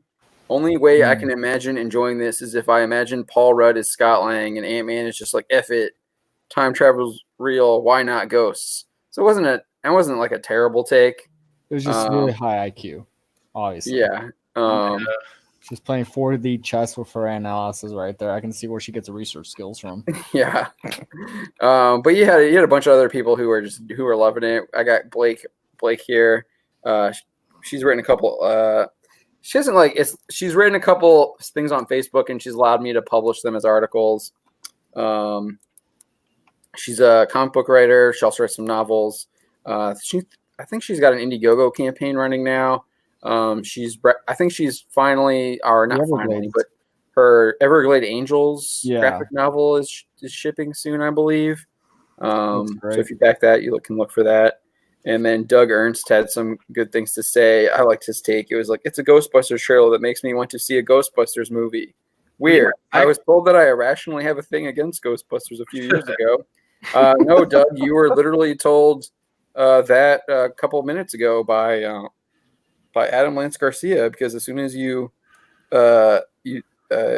when women do anything, you get angry, emotional, and irrational. Hulk smash. But yeah, so these people are just getting like, you knew it was coming. I think Don might have had the best take ever, though. Don always has good takes. I think I might retweet it here. I gotta go find it, Don. Sorry. Leslie Jones's little response to the news of the remake. Yeah, or the sequel coming out. Yeah, where is it? Did you delete it? No. Is it still here?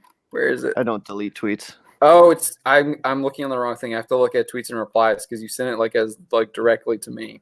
Yeah. Yeah. Okay. Yeah. So tell them what you did because it's hilarious. I'm gonna retweet it right now. So back in the day, Angry Joe did a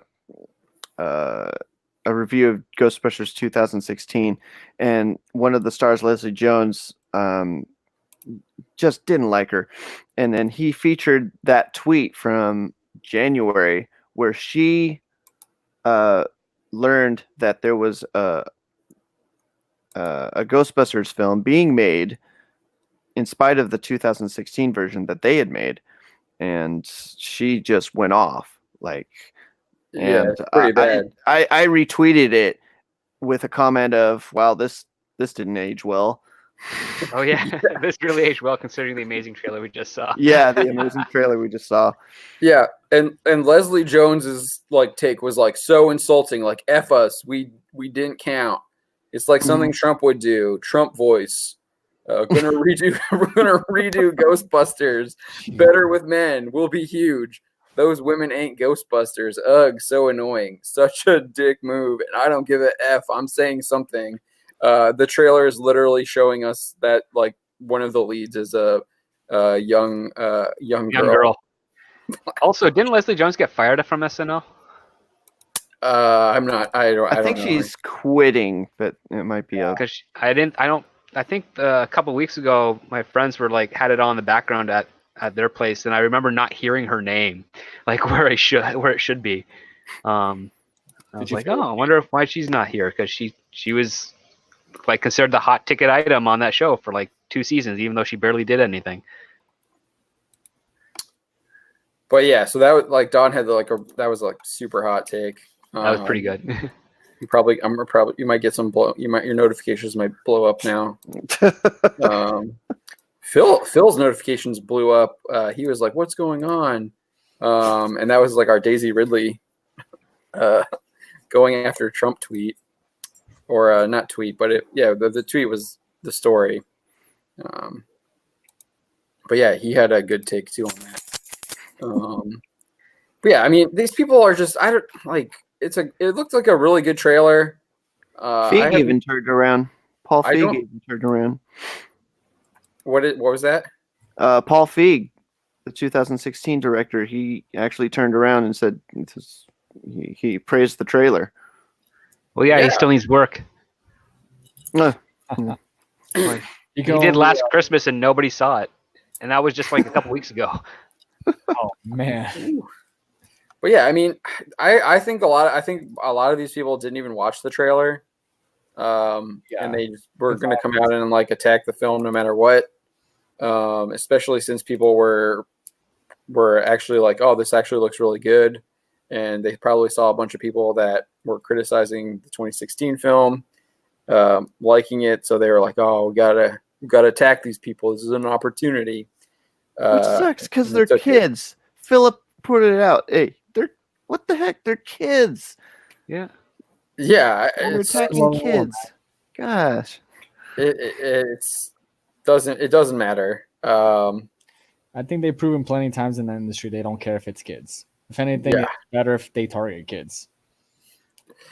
But yeah, so that's just going crazy. And then we actually got some interesting content that came out today. Did you see this in the comic shop, Don, when you stopped by?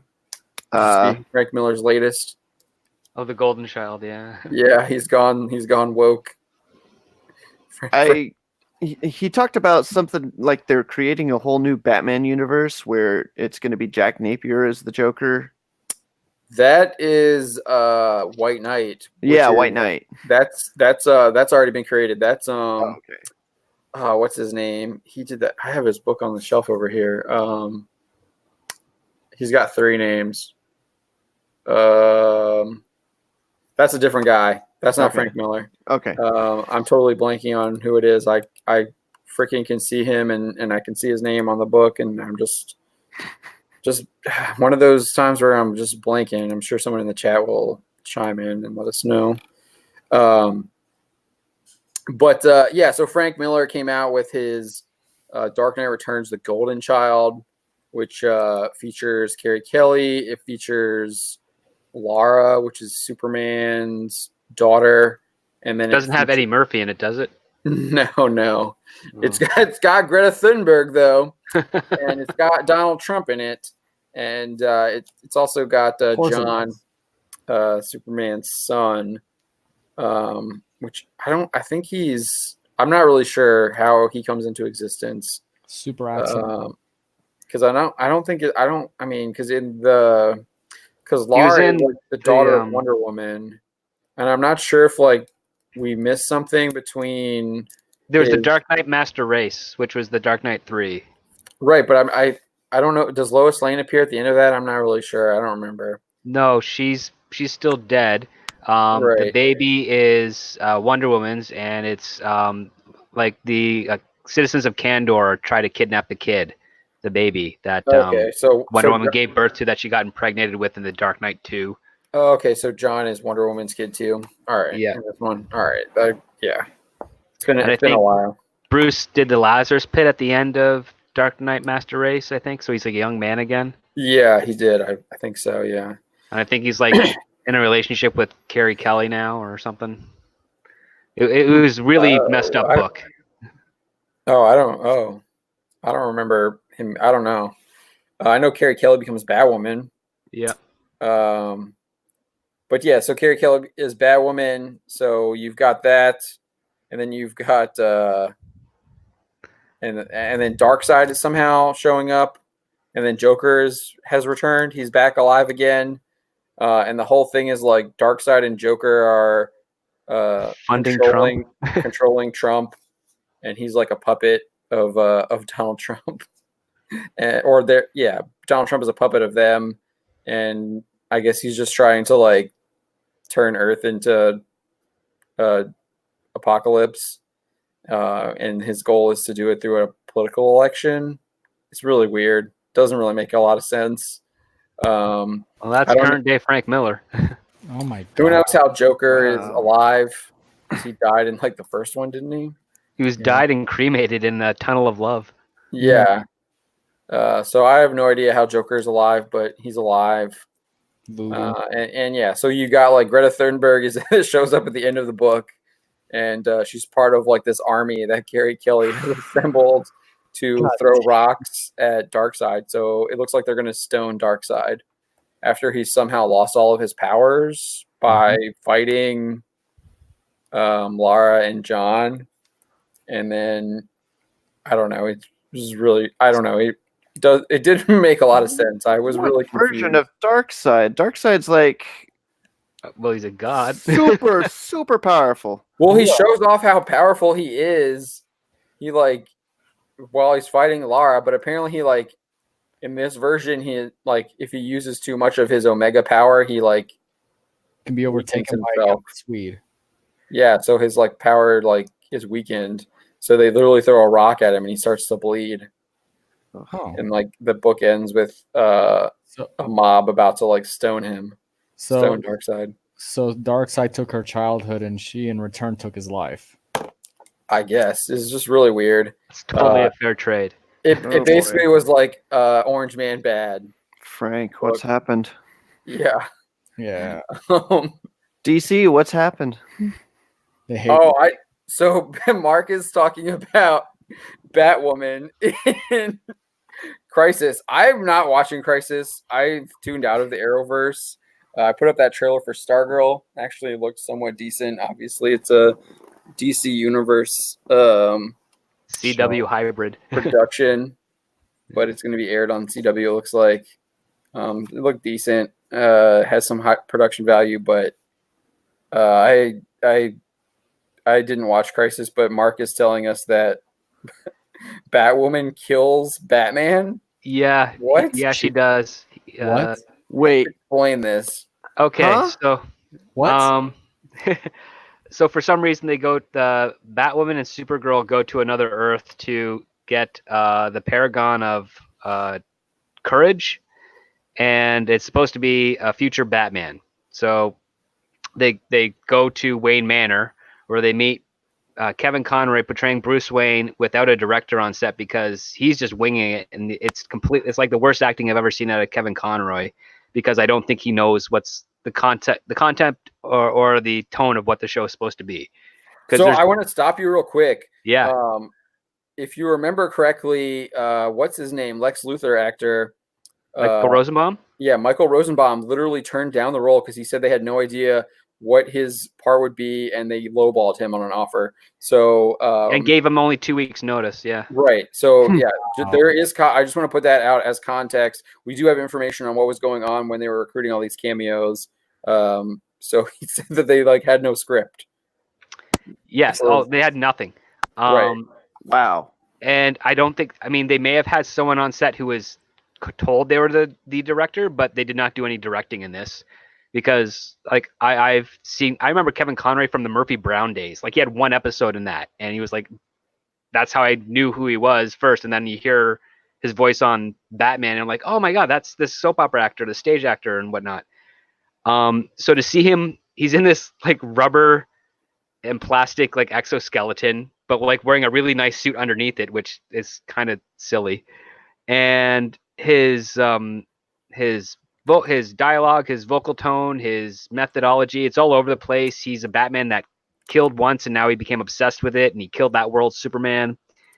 And he takes Kate to the Batcave in Wayne Manor for some reason and talks about why he's not anything anymore. And then he tries to kill Supergirl with kryptonite in his armor, and Kate ends up like pushing him into like doing this. Why is he doing this? There is really no motivation or explanation at all. Like it's really bad. Oh, but Kate manages to push him into like a console, and he gets electrocuted and dies. And then Kate palms a kryptonite piece from the suit to hold on to, and that's basically her story. At the end it turns out that she's the paragon of courage and not Batman, and it's like completely unearned and completely like what the hell. Because she didn't do anything courageous. She just pushed a guy into an electrical box and killed him. And I'm like, that's not courageous at all. That's cowardly. But yeah, it's just a complete deconstruction of Kevin Conroy, or Batman being played by Kevin Conroy. So it's like a waste of the cameo, waste of what they could have done with it. And a complete disrespect to the legacy.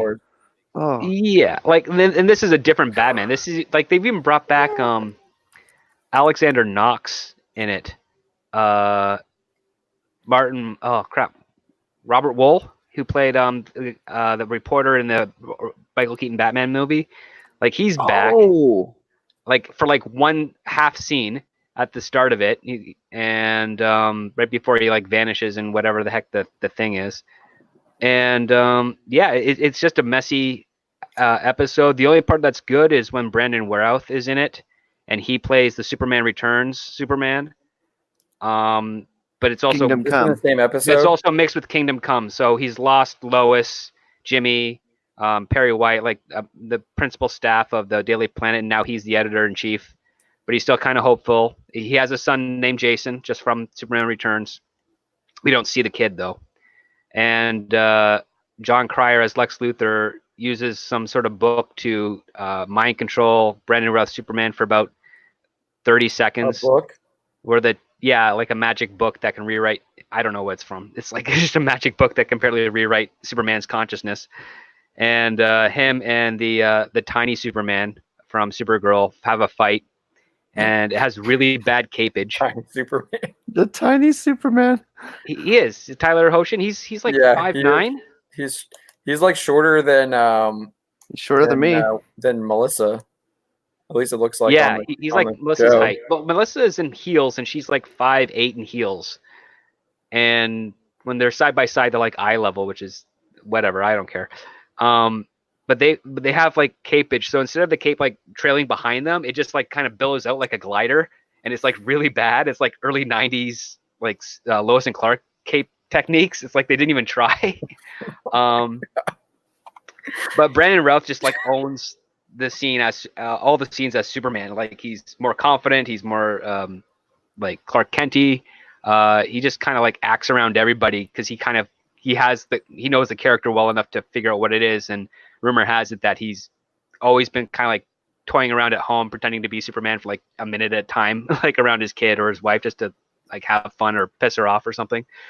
That so makes he's still, sense. yeah, like so he's still attached to the role, and he's still young enough looking that you could still make more movies with him. Like I don't see why not. The suit looks way better than what he got in Superman Returns, which is like that high collar, like super slim looking, like onesie. Yeah, the suit looked good. I saw the photo when they released at San Diego Comic-Con. That looked pretty solid. Yeah. But like it was just a garbage episode to basically prop up. Like Brandon Routh is, I guess, the paragon of justice. So like at least they gave him like an important role in the episode.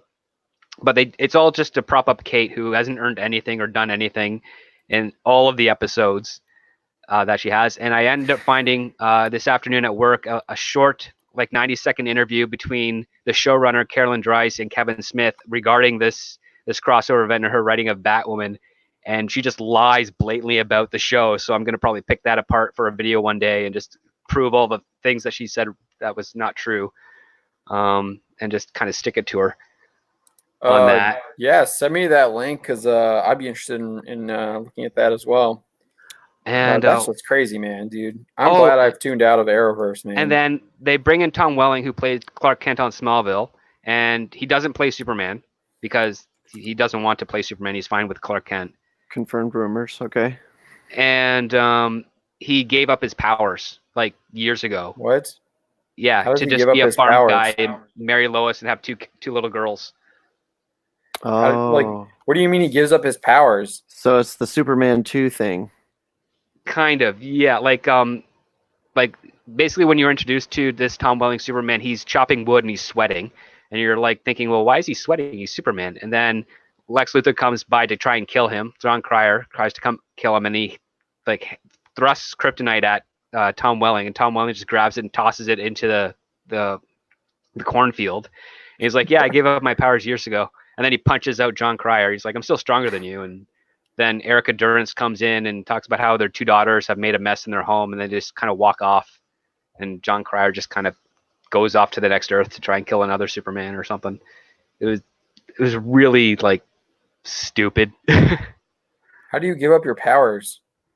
Well, that was basically the entire show of Smallville, is how much Tom Welling's Clark did not want to have these powers and just be a normal person. So but like it's basically been a deconstruction of all the cameos that come in to the show. Oh, so it's The Last Jedi. Yeah, it's basically saying, okay, all these guys, all these characters that you experienced in all these other shows throughout the last like 50 years, all the way up until the Adam West Batman, they don't exist anymore now because we're rewriting them for this series. So it's basically like cleaning the slate clean, and also if you do see them as cameos, we're going to make sure that they're not as fun, entertaining, or more interesting than the characters we have in this universe. So it's basically doing the thing where you elevate your own characters and bring down your other ones to make yours look better, when instead of just having like a fun back and forth balance. So it's really bad. And then when I woke up after The Flash and I rewatched it again, hoping I'd pass out, which didn't quite work. Was The Flash yesterday? Yeah. Okay. They bring back John Wesley Shipp as the Flash from the 1990 series, Right. and As he they should. sacrifices himself to stop the anti-monitor or whatever, and it works and doesn't work, and then Superman the tiny Superman vanishes, Lois Lane vanishes, and then it's just Batwoman, Martian Manhunter, Supergirl, White Canary, Brandon Routh Superman, and the Asian Atom. Like they introduced the Asian Atom. I can't remember his name. I saw that. And the previews. there might be another character I'm missing. I'm forgetting as it's real. Oh, the Flash. And then of course the Flash. I forgot about Barry Allen because you tend to forget about Grant Gustin. And then so they're like in some sort of temporal vortex from like that's not inside time or outside of time. It's just kind of in between. And then all of a sudden Brandon Routh gets replaced with John Cryer, and that's the end of the episode. Like Brandon Routh just like vanishes, and John Cryer steps in his place and says, I rewrote the thing, and then that's it. And yeah. And is it over yet, or how many episodes are left? I think there's 2 episodes left, and I think it doesn't pick up till mid-January. So the main villain is Luthor? So Luthor is now part of this team that has to save the galaxy because all of the Earths have been destroyed. Right? I guess. Yeah, the Anti-Monitor's dead. Oh, wait, what? Yeah. Harbinger kills him. Oh, I didn't realize that was Harbinger either because it didn't look anything like Harbinger from the comic. Same with Pariah. I didn't recognize Pariah. It was just Tom Cavanaugh whispering, which I don't know why he's whispering when he's acting. The boom operator must be really pissed off at him all the time because I have to get it really close just to pick up what he's saying. Their ratings decreased from last crossover. Flash the ratings been on the decline for years. Well, so the ratings for the Flash for last night were so the ratings were 0.6 in the 18 to 49 demo, and then the viewers was 1.7 million. Last year for Elseworlds, it was 0.67 and 1.834 on the Flash. So. Oh yeah. Oh, Mark's put it into the chat. Yeah, Ashley Scott, who has been making Lifetime movies for the last 8 years. She was a Huntress in the Birds of Prey series from 2001, 2002, and she makes a cameo at the start of the Flash episode. I almost forgot that because she's talking to Dina Mayer, who's the Oracle from the show, as they get disintegrated by the red sky. It's like, dude, I'm so glad I'm not watching this. This sounds so horrible. It's really bad. I mean, it's kind of hysterical because you've got such a great comic book story, and all the characters are completely and utterly passive.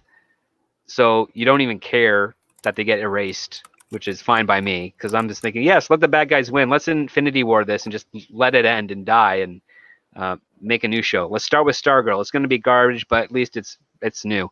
But yeah, it's really bad. It's not even their show though. I mean, Berlanti's executive producing it, but well, yeah, it's his thing. He's got like the most productions of any TV producer in Hollywood. Oh, I remember on I think it was the Supergirl episode, I saw like a tail end clip of it where they're fighting on the rooftop, and you can totally tell it's like they're not fighting with any frame of reference or like tennis balls on sticks or anything. There's just nothing there. So they're just fighting air, and then they just digitally impose really bad like wraith ghosts or something that are going after them. And it's supposed to be like some sort of like Avengers thing, but it's so cheaply done. it's just like 5 people in costumes just kicking the air, and they don't even like match up the special effects to their physical action. I can't wait for the set photos or the set videos to leak from that. I remember the one where like Grant Gustin is just going like this with his hands. Yeah. It's so funny. It looks really stupid in real life. Yeah, it looks so dumb. Oh, all this stuff looks. Oh, they got Cress Williams from Black Lightning in the Flash episode. Did he survive? I assume. I guess he was like pulled out. I don't know what's happened. I haven't watched this season of Black Lightning, and I've been told not to because it's apparently horrible. Phil said it's really bad, which is unfortunate because I actually enjoyed Cress Williams in the first few episodes, even though like the opening scene for season 1 was really like ignorant. Like it wasn't just cringe; it was just absolutely blatantly ignorant.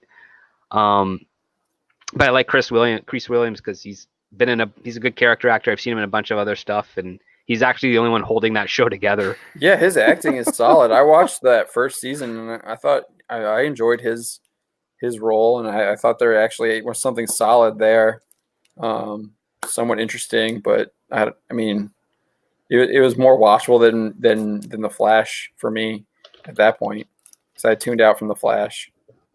Well, I used to have a joke because, when the Flash started, which is Grant Gustin impersonating Dane DeHaan, or is Dane DeHaan impersonating Grant Gustin? Because they both have the same type of vocal cord sound and tone and pacing. And Dane DeHaan's from Chronicle, and he's like the Green Goblin in Amazing Spider-Man 2, and he's just this guy that kind of like talks like he's inhaling all the time. And it's just like, what the heck? Yeah, he was in Valerian. He played Valerian. He's in Valerian, yeah. And if you just like listen to audio clips from either one of them, you cannot distinguish who is who. Like they're just mimicking each other like verbatim. It's so messed up. And weird. Yeah, so like I'm glad I got a break for a while from Batwoman, because I'm taking my time on the next episode. I don't know if I'm going to do the Crisis one yet. Probably not, but maybe I will, just because it's so bad. But it's I like, even with the budget, if they took like today's dollars, like say estimate wise, they spend like $3 million an episode on Batwoman, and they took that show to 1989, and they said, and they did it the exact same way with that same budget, it would be canceled within like 20 minutes of shooting. Like as soon as they saw the dailies, they'd be like, we're canceling this. This is a waste of money. You're terrible. Casting's bad. Scripts are bad. Why are we making this? No one's going to watch it. And the standards have just completely slid to the lowest common denominator in 2019. It's just it's abysmal. I mean, I think it's like I feel like right now we're in a dead zone when it comes to like actual like really good quality TV. And I know people are always talking about like there's such a demand, and I think there is. I don't know, like the only like what is like there's nothing that I really want to watch right now. I like his Dark Materials, but it's not like anything that's like blowing me away. Like this is like super good. I mean, The Expanse is really good, and I like and that's considered a sleeper show too. Like The Expanse has a really tight fan base, but not a huge fan base, even though it should, at least in my opinion. And for the last 8 years, everybody in Hollywood's been talking about how we're in the golden age of television, and I can't get a solid example as to why, because it started with like Breaking Bad and then Game of Thrones, and part of The Office was like ending, and so everybody thought everything was going to be great for television, and then, Breaking Bad was the only one that kind of ended on a relatively good note, but not a great one. And then Game of Thrones kind of pittered away, and nothing new has really been coming in that's been exciting. Like The Walking Dead is like forgettable now. I feel like for regular TV where you usually get something installments every week, there isn't anything really out there. No. Aside from aside from his Dark Materials. Amazon I think has some good stuff, The Boys, but it's all like you forget about it after you watched it. Yeah, the binge drop model is not good anymore. Also, it's like I think Black Mirror and American Horror Story are kind of like on the bottom rung of good television. Like you have that top tier of good TV, and they're like on the very, very bottom of that before you get to like mediocre and forgettable. Yeah, I've watched some because there's stuff still with talk Black about Mirror. It's weird. Black Mirror is very weird. Yeah, that Yeah. stuff is weird. Yeah, and what was it like? How to Get Away with Murder. I don't even know what's going on with that series anymore. People have stopped talking about it. There's definitely a creative vacuum in Hollywood. There's always been one, but it just seems to be sucking more right now as opposed to sucking less. Mark is saying Good choice of words. There's too much demand, and it really diluted the pool of creators. Well, like everybody's desperate for something new, but they're desperate for it to be so new that they forget that it also has to be good. Yeah. So that's why you can channel surf and you say, hey, yeah, I've never seen any, like, was it Blind Spot with what's her name from the Thor movies with all the tattoos all over her body? Jamie Alexander. Yeah, Jamie Alexander. She's in Blind Spot. Yeah. Like that, the pilot was like blew people away because this is kind of new and it's different, and then by the second season, majority of the fans kind of forgot about it, if there were any fans. Almost Human with Carl Urban. Almost Human. Sorry, Being Human. Almost Human was a British show that was then done with Sam Witwer here in North America. That actually kind of had a fan base, but that ended normally. Being Human with Carl Urban, the future buddy cop show with an android that pittered out. That was also J.J. Abrams' vehicle. That was canceled. There's so much content out there for TV, but when you're oversaturated with that, you kind of don't have the best pool of writers to really give each show its all. So sometimes you have, say, you get a show like with a great team of writers like season 4 of The Next Generation, but in today's world, every single one of those writers would be taken apart, given a show for themselves to run, and then have to do it with a bunch of other writers that may not have the experience or skill to meet the potential of what the concept provides. And that's why we're getting all these shows that are just kind of blending together and kind of being forgettable. I think you were also saying something like the way that Hollywood does with the writers has changed too. It's especially with the binge model. It's like you work for what you said, like 4 weeks, and then you got to try and find your next project or something like that. Mm-hmm. Yeah, like around 6 to 8 weeks. If you're doing like a streaming show, because the production for a streaming show, they don't have to stick to an air schedule. So they can either release it weekly or they can release it on a binge, but they release it at a much later date compared to like network television or cable access television, where they, like, for instance, the Batwoman show, they shoot, I think, 5 weeks before the episode airs. So that's pretty much how much time they have to make sure the script is solid, which is hardly solid. And then they put it into production, and then they film it, and then they start editing it. And it's usually the rough cuts done after like 3 days. They polish it off, do their visual effects, and then they start sending it off to the affiliates and whatnot to be scheduled into their time slot. With streaming, you don't need to worry about time slots. You don't need to worry about blocks. You don't need to worry about any of that stuff. You just have to make sure you have all the scripts completed before production begins, so that they can get all the pre-building of the sets or pre-locations done. And then while they're filming, whoever wrote the script that's being filmed will be on set to help make sure it gets completed in case there's any issues or changes that need to be made last minute. The writer can be there to fix them, and if they need help, then they call in someone like me. And yeah, like, it's a lot easier to do because even if there is a mistake, they have insurance days, so they can extend the shootout for that particular episode. Or if there's a scheduling conflict, they can always like take a break on episode 1, start shooting episode 2, and come back to episode 1 a little bit later when the other actor or cast member is available. And then it's just they spend a lot more time editing, refining. If they have to do reshoots, they do, but they're usually pretty rare, especially for television. But it's just a more cohesive model right now. The only big flaw I see is that they release it as a binge. But yeah, it does limits writers to having a single job throughout a whole year. So now it's like, okay, between January and May, I'll be working on show X because I'll be writing for the first half, and then for the whatever happens during the second half, I'll eventually be called in to be on set for when they shoot the show. And then from the after May, they work on another show for a few more months, do the same thing. And if they work again in the fall, it's usually cut in half because the winter break. And then they pick up in January, and then they kind of go through the cycle again and again and again. But you have to be a really good writer to get those 3 jobs in that 1 year. And you also can't have a family. Like, that's the other thing. A lot of the writers that are getting the shows and stuff, they have families, so they want to make sure they have a balanced time. And a lot of them, and I kind of agree with them, want that traditional year-long job, because it would then just be a 9-to-5 thing, 5 days a week. They could have their weekends. When you're working on like a streaming show, it's whatever schedule they set up, and it's go, go, go, go, go. So you can end up working 18-hour days just trying to break story before you even get to draft assignment. And then on top of that, you get production heads coming in saying, this is our schedule window for when we're shooting. So we're going to be shooting on these days. This is the predicted weather when we're doing outside stuff. Make sure you have a backup scene, so in case it's raining or something, we can shoot indoors if we have to.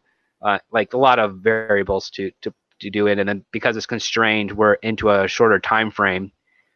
It gets a little trickier and a little bit more stressful. I would think it would also be, if you're doing multiple projects in the same year and you're switching back and forth, I don't know, I think that would make it a little bit more difficult to get the creative juices flowing. We're all humans, and it would, you got to refresh yourself on what exactly happened. So in some cases, you got to put time in on going back and figuring out what you did. Yeah, figuring out what you did, refamiliarizing yourself with the characters, or finding out what your colleagues did, because you may not have seen their scripts while you're doing yours. On top of that, you'll also probably notice, if you pay attention to who writes what on what show or what streaming service show you have, you might see some derivative or very familiar story beats or choices made, and that's just them repeating from another script and probably don't even realize it, which is always another risk that happens. But it's just part of the game, just to make sure you can have a continuous income throughout the year. So, we're talking about TV. What, obviously, Crisis sounds like it's a mess. And that's a weekly show, so they spend the whole year technically writing it. I think they're doing other stuff before writing, because there's so many mistakes, and that is just laughable. The Mandalorian is average. Chapter 5 is interchangeable. Treadstone is good. So Treadstone's pretty good. That's tough to get on that. Yeah, so we got Treadstone, Expanse, The Boys. What else is good? So what should we be watching? What should everyone be watching? The Expanse comes out in 2 days. Be on Amazon. They'll be binging it. We just got a trailer for season 2 of The Boys. That first season was really good. You guys are watching Treadstone. That's on USA. That's on USA. Actually, the last episode I think premiered last night. Okay, so will that they'll have that'll continue back in January or something? No, I think it's only the 9 or 10 episodes. It's an event thing. So it's a mini series. It's a mini series. Yeah, it could get picked up if it. It's probably the way that it's doing. I think Script Doctor and I both agree it's probably going to get picked up. Yeah, it depends. I haven't seen that last episode, but if that last episode is really good, ties a lot of things up, then it would be foolish for them not to pick up the show, because my understanding is that they managed to write and produce this in a really short window compared to other TV shows. So if they got picked up, they would have a little bit more of a window to really tighten up a lot of the small issues that the show has, because it has small issues, but nothing compared to all the other stuff out there. So it could end up being really, really. It could be one of the few shows where the following season is going to be better than the first, and that's always usually a rarity these days. So what else is out there? We have The Witcher. Barry is not bad on HBO. Barry is, the first season was pretty good. Second season had a great episode where Barry fights a little child. That was hysterical. What is that? What is that about?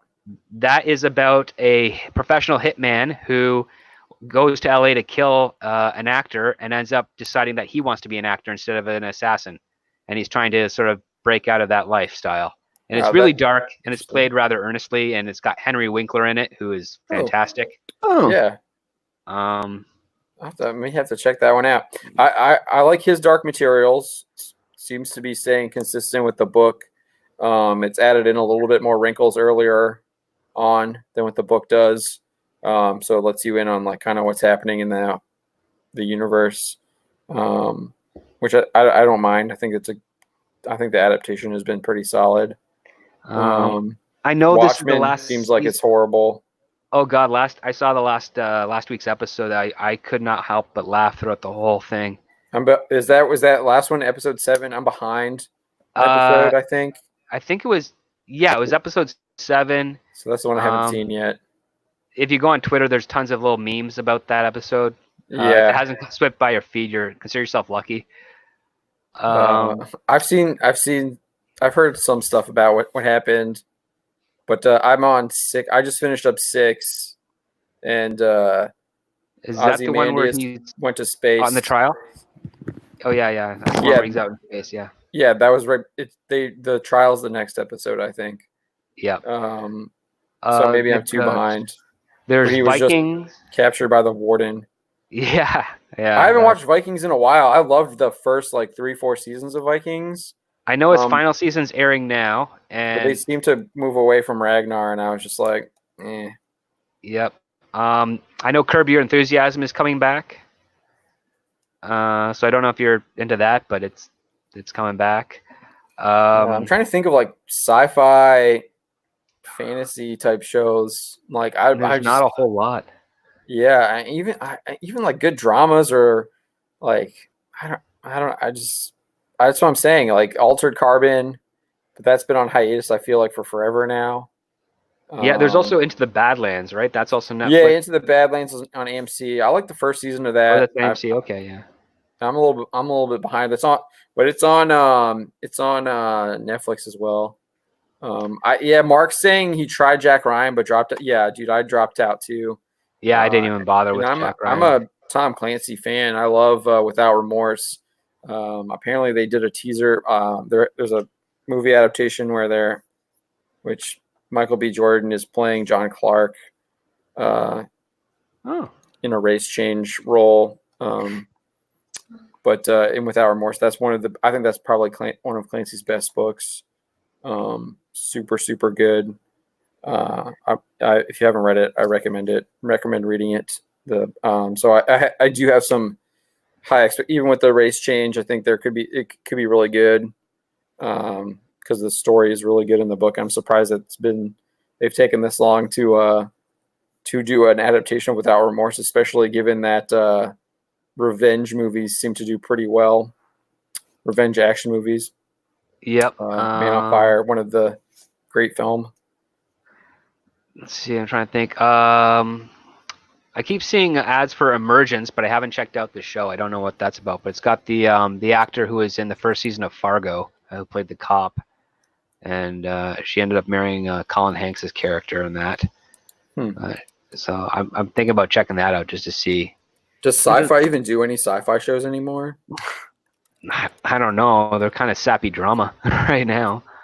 They got The Magicians, I guess. Oh, I remember hearing about that. Krypton got canceled. Thank God. Deadly Class got canceled. Really? After a season. That. That was Remender. Russo's. Were the Russos attached to that? I thought that was Rick Remender. That's Rick Remender's book, and that's and he was a producer. And I think they canceled that. I have no idea what else is on there. Yeah. All the shows that I'm seeing are shows that were canceled 3 years ago. Yeah, and then on the general networks, I think the only stuff that's really around right now, you've got your typical cop shows like your SWAT and then your SEAL Team. There's Blue Bloods and Law and Order. Blue Bloods, then there's The Rookie with Nathan Fillion. Oh, my boy Nathan. Oh yeah, he's a fun guy. But the only thing is, how is NCIS still It's still Showing. around, but it's Why? I think there's like 3 of them still. I don't know That why. in Grey's Anatomy. Why? Well, Grey's Anatomy is just replacing ER for like this generation. Yeah. I don't get it, but okay. NCIS is the new Law and Order, or the Yep. CSI, whatever. But there's still Jag. other Law and Orders out there, so it's like Yeah. But it is like, it's the Law and Order, like you were saying, though, it's the Law and Order. Because the only Law and Order I think that's around is SVU. yeah. Um, Yes, Mark, they canceled Krypton. yeah, Krypton. It was got too canceled. expensive, and they weren't going anywhere with it. So, they did get a good actor to play Zod, but he was just chewing the scenery too much. That it just wasn't fun watching him. I haven't watched any of that, and I think it's on DC Universe. I just But haven't it's looked. such a David S. Goyer show. Like, it's Yeah. so David S. Goyer, and he's known around town as like the comic book guy, even though I don't think he's picked up a comic book in like 40 years. Like, he's really bad. I mean, so I'm looking at the NCIS numbers here. They're still pulling in 11 million viewers an episode. See, that's pretty good. That's baffles. The lowest- pretty damn good. The lowest I see here is 10.8. And that's for network TV, man. That's yeah. really good. That's the demo is your boomers and older. 1.1. Yeah. The 18 to 49 demo, the lowest is 1.01. So like people our age are watching NCIS too. Yeah, well, actually, that's pretty good because the average amount of 18 to 35s or 40s is around 1 to 2. Like it's really low. Like our generation does not watch as much TV as the ones before us, which is odd since we were raised on TV. We don't watch as much network TV, maybe. Yeah, I'm Yeah. not sure if we. it's don't more watch- selective shows. It's Yeah. They're targeting us with the streaming services. Yeah. DC Universe, Disney Plus. DC Yeah, Universe was such a good idea, but they completely they just did not have the content to keep it afloat for what it was. They had Swamp Thing. Yeah, they did, and then they botched that, which is now being released on regular TV in the new year. In Canada. Definitely in Canada, yeah. I haven't seen anything about it in the United States though. Yeah, which is really weird because we get DC Universe in Canada, so like I don't know what's going on with that. But then again, like a Star lot Trek's of doing the same thing with Discovery. It's going to be airing on Channel it's on 4. Space and Discovery is going to be airing on Channel 4 in the UK as an actual like Regular. TV weekly release. yeah. I heard they're season thinking 3. about doing the same thing with The Mandalorian, and that was the justification for the episode put it on being so ABC? short. Yeah, Well, That's what I even heard. then, it would only work in Canada because we have longer commercial breaks between our shows. well, you just cut out a lot of walking scenes, and then So the commercial like breaks would that be just as 27. long as the episode. Yeah, Pretty much because like it's only like 28 to 34 minutes, and you spread it over an hour, you're looking at about 30 minutes of commercial time, or at least a little. We have Canadian content laws up here as well, so if they were to air a show, they would have to have like what we normally have with like an after show talking about it. They would do that in between the show. Just to like eat up the time that they need because they can't always sell commercial time to fit all those slots because the fear is that if there's too many commercials, people are just going to change the channel where there's not as many so that they can continue watching something that's real, that's not advertising. Mhm. So like if you go watch like 5 minutes of a show and then you have 10 minutes of commercials for another 5 minutes of a show and then 7 minutes of commercials, people are going to be like, I'm watching more commercials than a show. So they will fill it in with like the I guess DJs or VJs, what have you, to talk or hosts just to talk about the show in between the commercial breaks so they can meet that 1 hour time slot. Yeah. Stephen Ernest says, did DC Universe have good comic book content? I think they have a ton of comic book content on there. Pretty much everything. What's that? They have pretty much everything as far as I could tell. Yeah, there's a lot of good stuff there. I didn't like the way the reader was set up. I thought it's a lot like of the to me, unlimited the images got cut off on my television. I didn't like that. I don't know if that's the way I had my TV set up. It's possible. It could be user error on my part. Well, it wasn't great for me. I stopped doing it because I have most of those comics as reprints, like Right. around my house. Well, you're the reason why DC Comics is selling those Fast Meal editions sell more than. Oh, I stopped buying in new like stuff. 2004. Like I think- still they sell more than the new this stuff. more than they do now. Yeah, So bad. I mean, it's still a good market to have. Like they could still make a killing and survive doing that. They just have to call it evergreen content. Yeah. Yeah. And I hate when they actually use marketing terms in their interviews. It's like, what are you doing? Like, no one knows what that means. Like, please stop using marketing terms when you're talking about your comics. That's not selling you more comics. No, it is not. Like, I talk to, like, evergreen is something I like talk to like my colleagues about. I don't talk to like the people I'm trying to sell my comics to. Oh yeah, the evergreen content. Like, what, dude? No, don't say that. It just means it sells. They're good sellers. That's all you gotta say. They're just good sellers. Yeah, it's like stuff that people want to. It's like stuff that it's like you could call freaking Tom Sawyer and Huck Finn evergreen content because it's classics. It's always going to be selling. But calling it evergreen content is like reducing the status of those stories. It's kind of insulting the stories because even when I read the old ones, I'm like, for this time, this is really good. For now, there's some cool techniques I know I could totally reinterpret this better. Like, at least I think it's better like this. Like the Green Arrow and Green Lantern Drive Across America thing. Some of it's got some on-the-nose dialogue, but all the story beats, all the emotional arcs, everything that they go through is just freaking amazing. And there's no effort in the stories like that these days. Like whenever, like one of my god kids, I reluctantly picked up a Tom King Batman for him because he wanted to read it. And that's the first time I saw a child fall asleep reading a comic book. And then that's what led me to write the tweet to Tom King that he blocked me from. What did you say? I said, you are the most boring Batman writer in the history of DC Comics.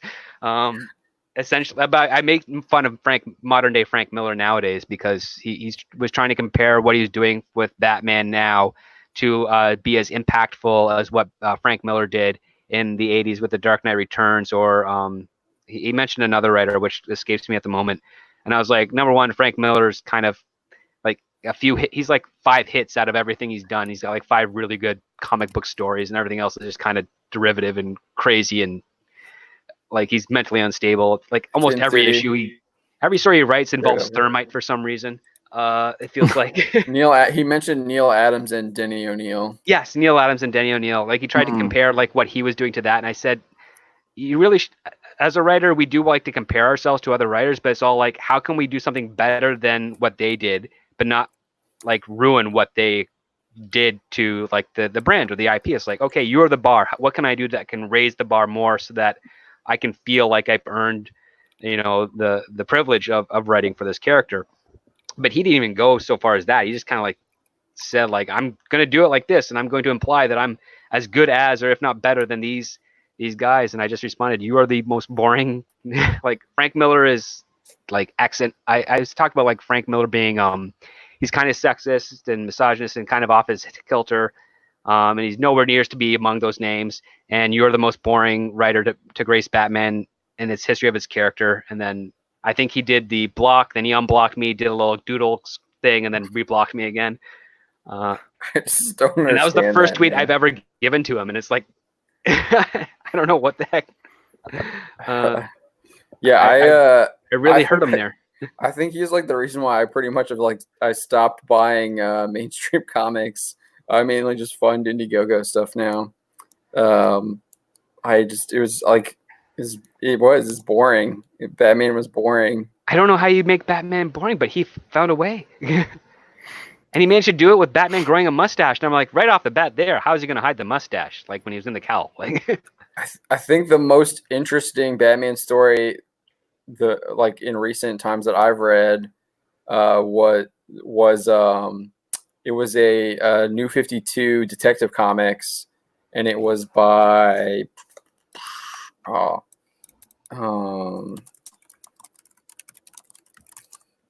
it was the team that did the Flash in the beginning of New 52. okay. I don't remember those names because I thought It was like- Flashpoint was dumb, and I can get into that later. It was Francis Manipal and Brian Bucalato. Okay. And they did this. They did this detective comics arc, and Batman is like actually like being a detective, and he's trying to figure, like, I guess there's like some drug that's being smuggled in, and he's trying to figure out like what's going on with the drug. And it was actually a decent Batman story. I will say, I think what's his name did a good Batman story too. That's Scott Snyder? more recent. No, not Snyder. Because cool concepts, but not the best execution. Yeah, the owl stuff in the beginning was, I like that stuff. Yeah, I thought that was pretty cool. That stuff was really good. But the what is Brian Edward Hill, who's on X-Men now. Fallen Angels. Yeah, on Fallen Angels, the X-Men. He did a Detective Comics run that was like on point, and I like that too. Yeah, words, man, you're an awesome dude. Oh. What's that, Drew? What was that, Drew? I think it's on another planet right now. Okay. I only got one of my friends got, because they knew I liked the Batman stuff. They got me the first 4 issues of Catwoman New 52. Mama Bear, my big sis, man. Drew, are you there? She might be younger, but she's my big sis. Okay. All right, I'm gonna mute Drew. I don't know Okay. what's going on there. Sorry about that. Sorry. Oh, okay, all right. Are you good? What's What were you saying, going Drew? on? No, Yeah. I saw. I read the first 5 issues of Catwoman for New 52, and they were okay, but they were kind of like, they were risque, but then they got kind of crazy with like this giant underground Gotham City with the Penguin running it or something, and I just could not go anymore. And then that's when my friend told me, like, yeah, this is all because of Flashpoint. And I couldn't get the logic of it, because my understanding is that Barry Allen is a few years younger than Batman and Superman. So how does him going back, stopping his mom's death when he was 10, affect the origin of Superman? It's who's, all like, older than him? confusing, man. It's like time, even in like the basic concept of like a time ripple, it always goes from the point of the altercation and then forward. It doesn't go backwards. Because if Barry's mom was killed when he was 10, Superman, Clark Kent would have been like, 11 or 12 on Earth already. So how does that work, where he's like, his pod goes into Metropolis Metropolis instead of Kansas, and change the whole thing before Barry Allen's even born, when he goes back in time to save his mom? Like, that just like threw me for a loop. I'm like, that's not even close to how you can do a time travel story. Because the Bruce Wayne stuff, I can see that kind of happening. If the Flash goes back and saves his mom, if like, say, Barry Allen's a little bit older than Bruce, and that can line up. But Superman, like, so Barry Allen's supposed to be like 10, 15 years older than Batman and Superman, so he's the old guy in the Justice League. That doesn't seem right. It seems like he'd be more closer to a peer age, or I don't know. I didn't even bother watching it because it's like so confusing. Oh no, I mean, the alternate universe that's created of it is like awesome to explore. Like, I like that. I just don't get the creation of it. That's all. Yeah. I don't know. I'm happy with the stuff that I'm paying attention to right now, and then The Expanse tomorrow. Oh yeah. Yeah, tomorrow, because we just passed midnight. Oh man. Wow, we have. Yeah, so I think we're gonna I wrap it up with that. Yeah. We do this. Every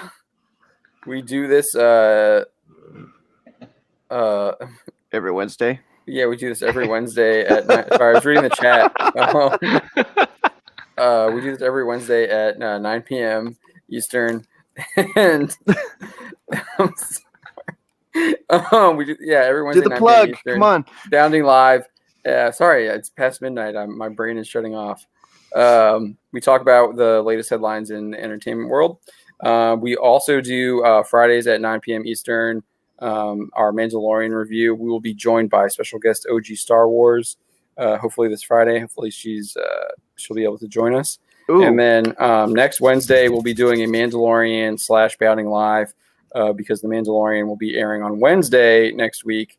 right before The Rise of Skywalker hits on next weekend. So this next episode of The Mandalorian, I believe Bill Burr went on a podcast and kind of teased that this might be the one where he shows up in. Oh, cool. Well, he'll probably die because so far all we've seen is a bunch of one-offs and no one sticks around or they go away. Yeah. We'll see. If he goes out in a blaze of glory, at least there'll be something different. Yeah, we'll see. I'd like to see what they do with that Boston accent on the galaxy far, far away. Yeah, so he's from the south side of galaxies. So thank you all for joining us. We update the website every day. We got a bunch of stuff out on there now. We got the Star Wars leaks that we talked about earlier. We've got Greta Thunberg in. How dare you? We got a bunch of we got a bunch of anime news too. Azure Lane is delayed to March, which is kind of crazy. ReZero, we got a release date announcement for the anime fans out there. We got a really interesting update about Final Fantasy VII Remake and it not really being an exclusive to PlayStation 4 anymore. We got some celebrity stuff with Megan Fox having some interesting comments about teaching her kids about plants being sentient beings and then being a vegan as well. It's kind of weird. Eating sentient beings, that's got to go well. So yeah, there's a lot of stuff on there. Drew has a really good piece on Twitch Streamer Suite. Anita, you should check that out. Don's got a piece in draft that I'm going to be working on getting up tomorrow. Got some cool MCU rumors. Look forward to that. So it should be a lot of fun. That's the Lucas Till. What's that? That's the Lucas Till one? Yeah. John Cena? Okay. The Guardians of the Galaxy one. Okay. So look forward to that tomorrow. We'll have a bunch of other stuff tomorrow. We'll have our new cosplay of the day tomorrow. That one is should be pretty good. So you want to look forward to that. So if you haven't already, subscribe to the email on the website. We always you'll get all of our stories on emails. We send that every weekday. So make sure you sign up for our email as well. All right. Thank you all for joining us, and I hope you have a good night. And we'll see you on Friday. Peace out, chat. Have a good one, guys. Good night, everybody. Good night, everybody.